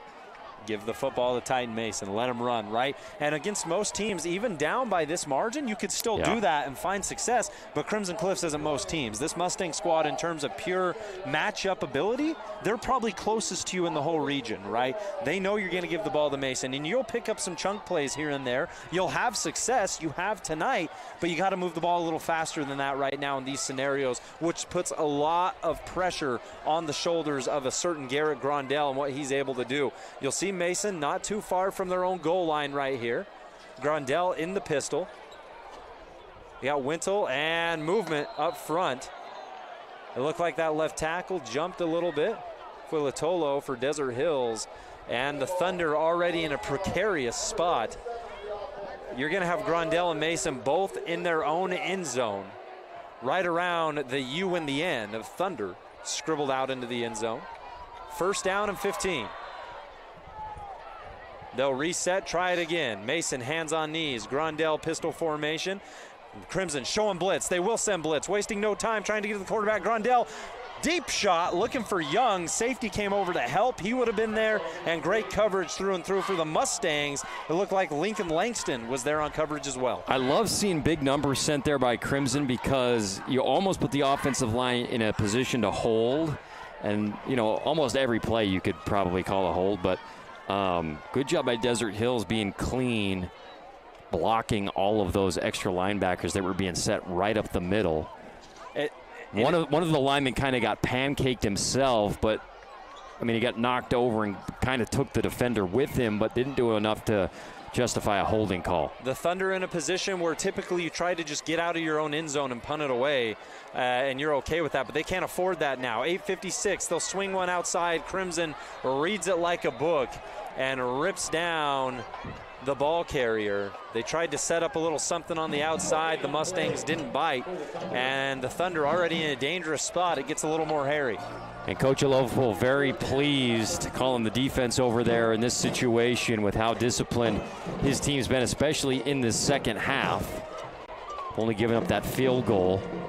And we'll see if Grondell gets a clean pocket on 3rd and long and deep in his own territory to make a throw down the field. We've seen him tonight make some great throws, and they need him right now.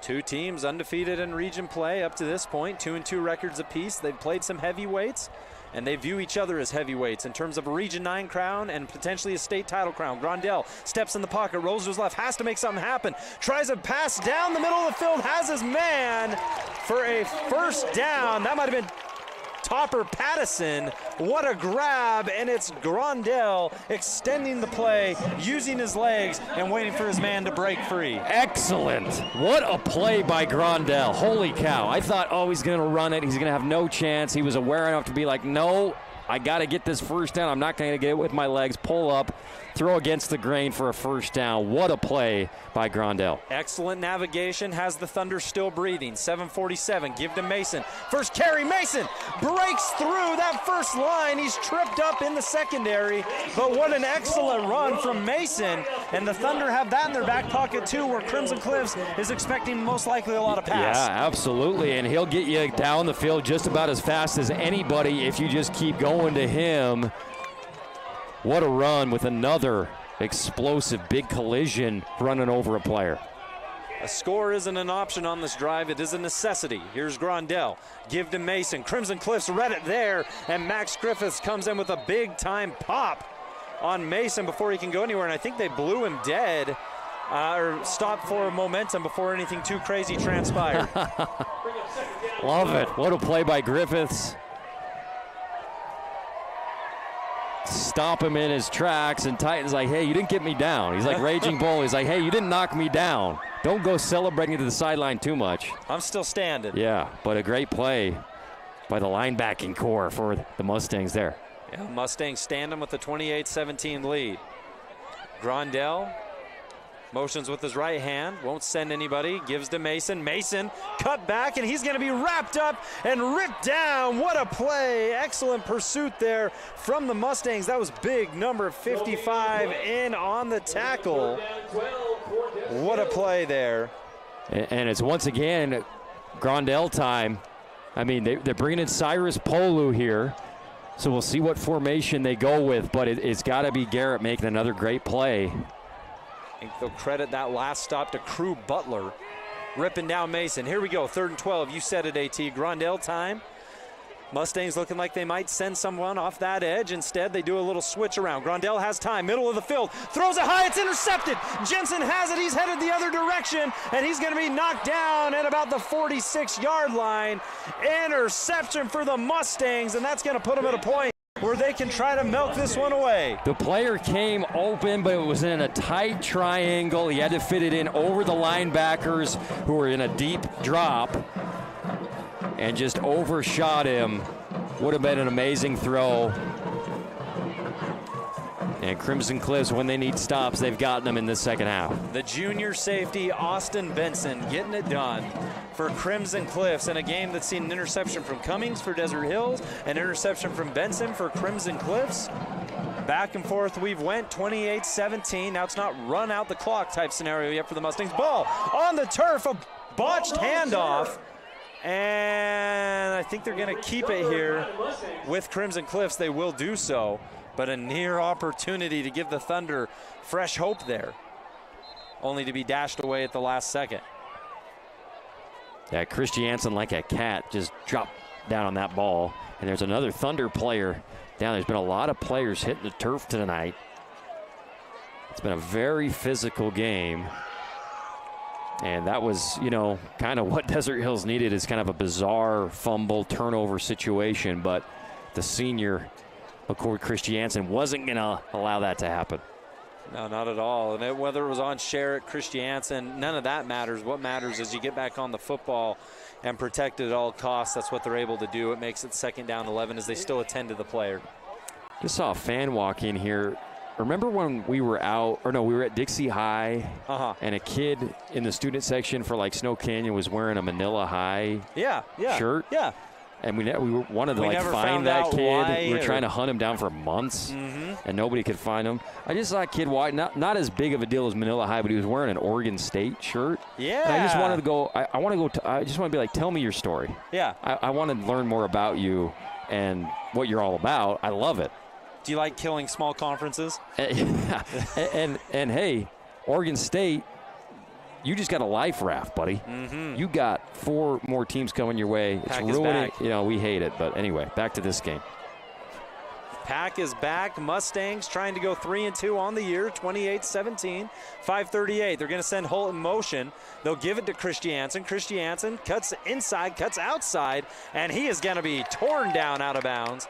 Excellent pursuit there from Polu, but not until Christiansen has a hefty dose of yardage. And this Mustang line up front, I can't say enough of what they've been able to accomplish tonight. So great.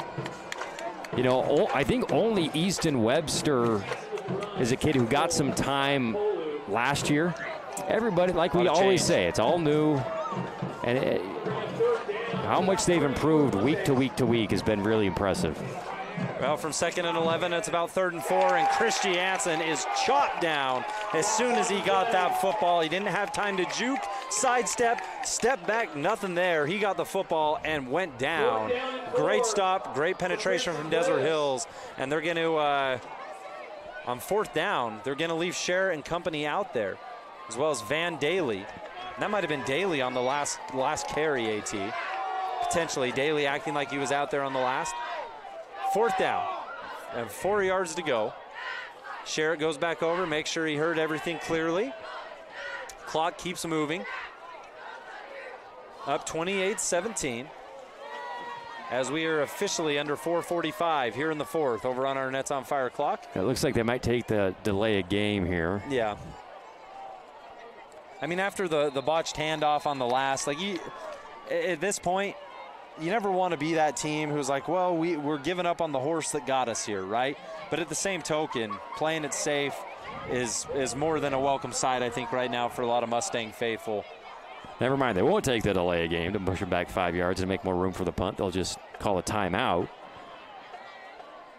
And that timeout is brought to you by Dixie Chiropractic. If you're in pain and you're not going to Dixie Chiropractic, go to DixieChiro.com. They know how to get you out of pain. Listen to the Be Pain-Free radio show every morning on the weekend on 890 KDXU. Dr. Ward Wagner is amazing at what he does, and he's helped so many get out of their back pain here in southern Utah. Disc herniation is their specialty. DixieChiro.com.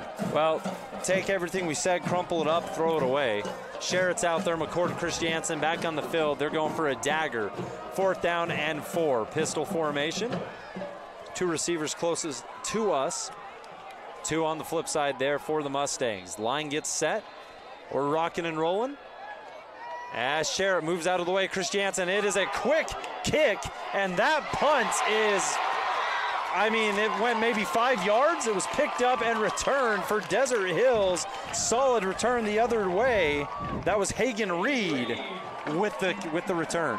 Almost as good as a turnover. Yeah. They tried to get a kick without a returner down there, and he just miskicked it. I think it was McCord. It was. Just miskicked it off the side of his cleat. Now Desert Hills has a shot to try to score quickly here. That was definitely more quick than it was kick. Here's Mason on the give, and it's McKay Wright busting through and ripping down Mason. They've gone to him the last couple times, and the last couple times Crimson Cliffs has stopped him behind the line. McKay Wright, first team All-State last year, best linebacker in the state. And now back as a senior. Coach Alofapos coached a lot of great linebackers, said this kid is the best I've ever coached at that position. 2nd down and 11, under 4 minutes here at Desert Hills High. The home team trails 28-17. They'll send Young in motion. Grondell under pressure, goes middle of the field. That pass sailed past Young and into the arms of a Mustang, and off his chest, hits the turf, nearly intercepted, and Desert Hills, thankfully, takes a sigh of relief as it falls incomplete. Yeah, that's one of those interceptions that I don't blame the defender. It kind of goes through the offensive player, and it's on you in a second without you having a chance to really react to the ball or tracking it at all. We'll see if Grondell can complete one here on 3rd and long. 3rd and 11, Grondell. 2 steps back, 3 steps. He's going to step up in the pocket using those legs, and he'll slide down. A flag flies late as Grondell was headed to the turf, and I think we're going to get a late hit here as Griffiths pleads his case. One of those bang-bang plays, you mentioned it previously on the attempted interception, where it's just tough to react in that moment. Yeah, and it might be one where you're not on 3rd and long at this point in the game. Maybe you're not anticipating him sliding. Right. But he slides, and it pays off for Desert Hills. Works out for the Thunder. 1st down and the extra yardage.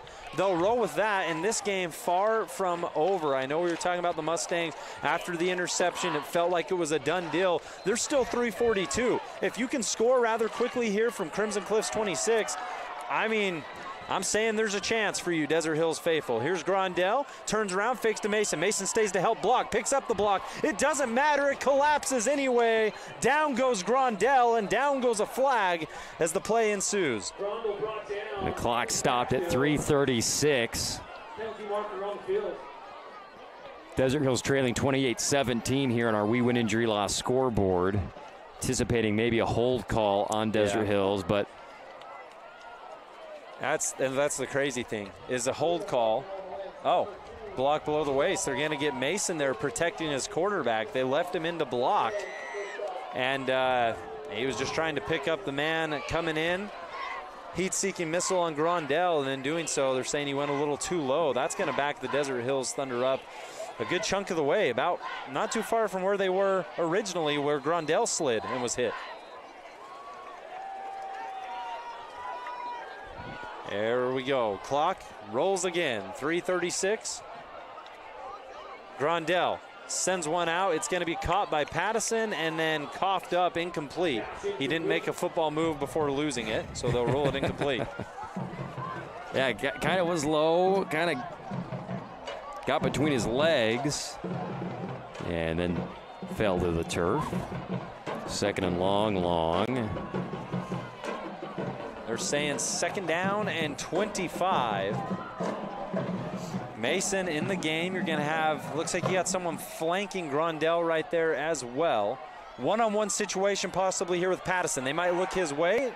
And instead, he goes middle of the field. It's intercepted. Crimson has it. A big-time pick. He tried to thread the needle there, and it doesn't matter. As Wyatt, I think that's Josh Alvey, who came up with it, AT. Josh Alvey, I saw the guy that Grondell was throwing to. He was wide open, but there was a ghost in between him and the quarterback. It was Alvey for another huge interception for Crimson Cliffs in crunch time, and now he got a chance to just drain this one away. Alvey had the pick. You had Benson with the pick earlier. The Mustangs secondary linebacking core, everybody's really rose to the occasion here in the fourth. Desert Hills first drive. They march down the field, they get a field goal. They've been scoreless since, whereas the Mustangs have poured in 2 scores, thus our 28-17 game. And with 3:23 AT, you're pretty much right on the money. Expect a heavy dose of McCord Christiansen, possibly Van Daly, as the Mustangs try to put a nice pretty bow on this one and move on to 2-0 in region play. Desert Hills, of course, looking for that big-time play, though, right? The fumble, the punch out. You put the ball too low. You don't hang on to it tight enough. We're going for it. Desert Hills showing numbers in terms of pressure. Thunder send many and will get home on the Christiansen give up the left side. It's a pickup of 1. Just impressed with Crimson's second half defense. Only giving up 3, the turnovers. That linebacking core, man. Griffiths and McKay Wright and Josh Alvey. Making plays in the run game, interceptions. Those interceptions, and Alvey had the pick, and we've seen McKay Wright and Griffiths in the backfield a couple times to stop one of the hardest ball carriers to bring down in the backfield. They've done it. 2:45, Crimson Cliffs, wasting as much time as possible.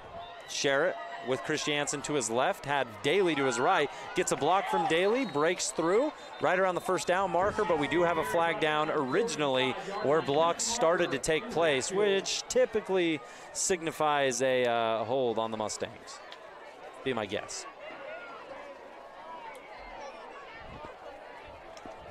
Might be the only guess I get right tonight. Let's see. 1 for 7. 1 for 7. 28-17.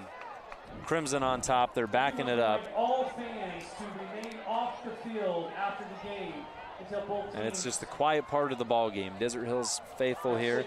They're either headed to the parking lot or they're just hoping for a miracle. Where Crimson Cliffs, that place is still packed, including the student section, who I believe is wearing camo on that far sideline.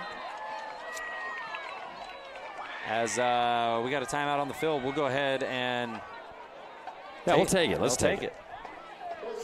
Timeout, 28-17. Crimson Cliffs on top of the Thunder in the last moments of this ball game.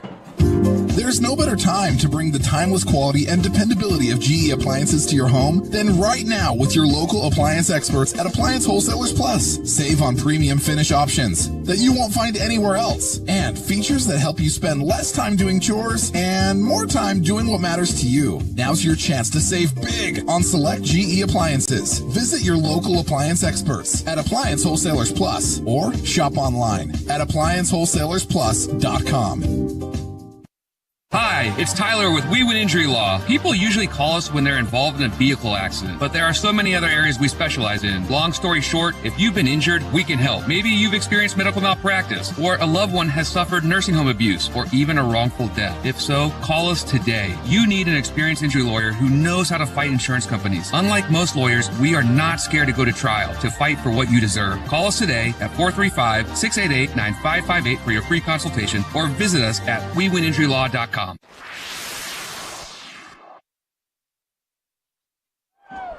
Back at it, Crimson Cliffs. Well, if they already had a dagger, they went for the throat right there with Sherritt targeting Holt downfield, and it falls incomplete.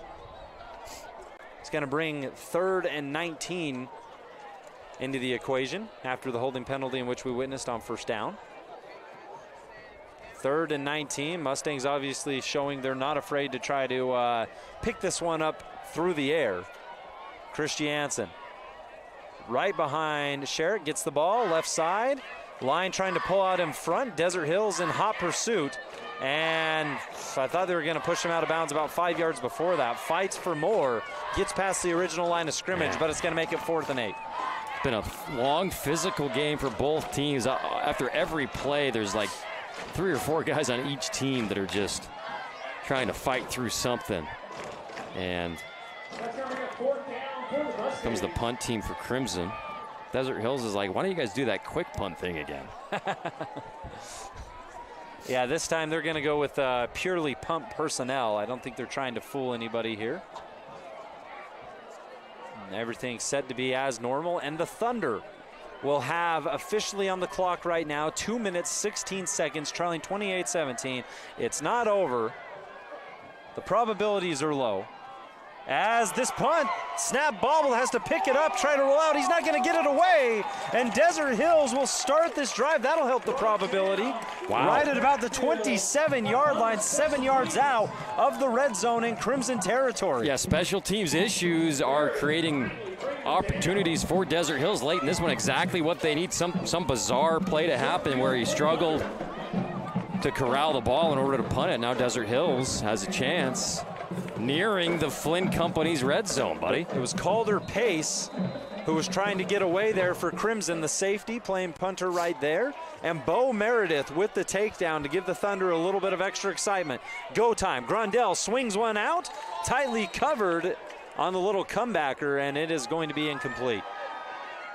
Nice defense on the outside by Crimson Cliffs. They've contested so many tight passes in the second half. That was Tyler Gibb.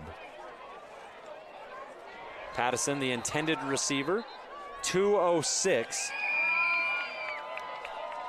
As it's simply going to come down to seeing if they can not only score but do so quickly.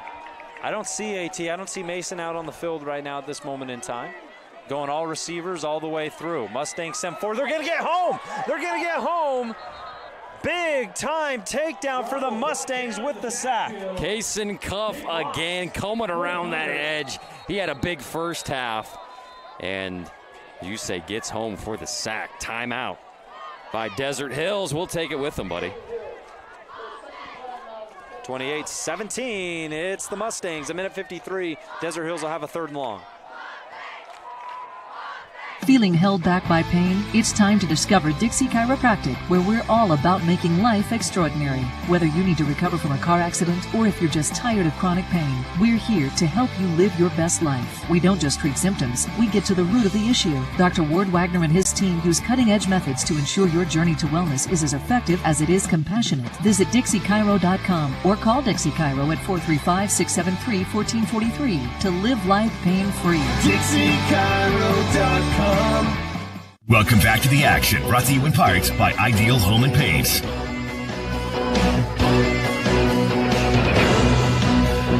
Back at Desert Hills High School, it's the home team Thunder trailing 28-17, under 2 minutes to go, facing a 3rd down and 15. They have to score here. They certainly need to pick up a 1st down. Grondell, Mason back in the game. Mason's going to help protect. Grondell pushed out to his right, fires Welcome down. back to the action, brought to you in part by Ideal Home. That's certainly going to make it a 4th and manageable. Working inside there for the Thunder was Coy Duckett. They're going to kick Horton out, one-on-one, far side. 4th down and about 4. Grondell rotates that football in his hands, swings out to Mason, too far in front of Mason. It's incomplete. Turnover on downs. Give it to the Mustangs, and if there was a sliver of hope for Desert Hills, it's been shattered. It's been a frustrating second half for Grondell, who played so good for most of this game. Just down the stretch, a lot of near misses, including that one on a swing pass late. Made the right read, was patient, threw it down.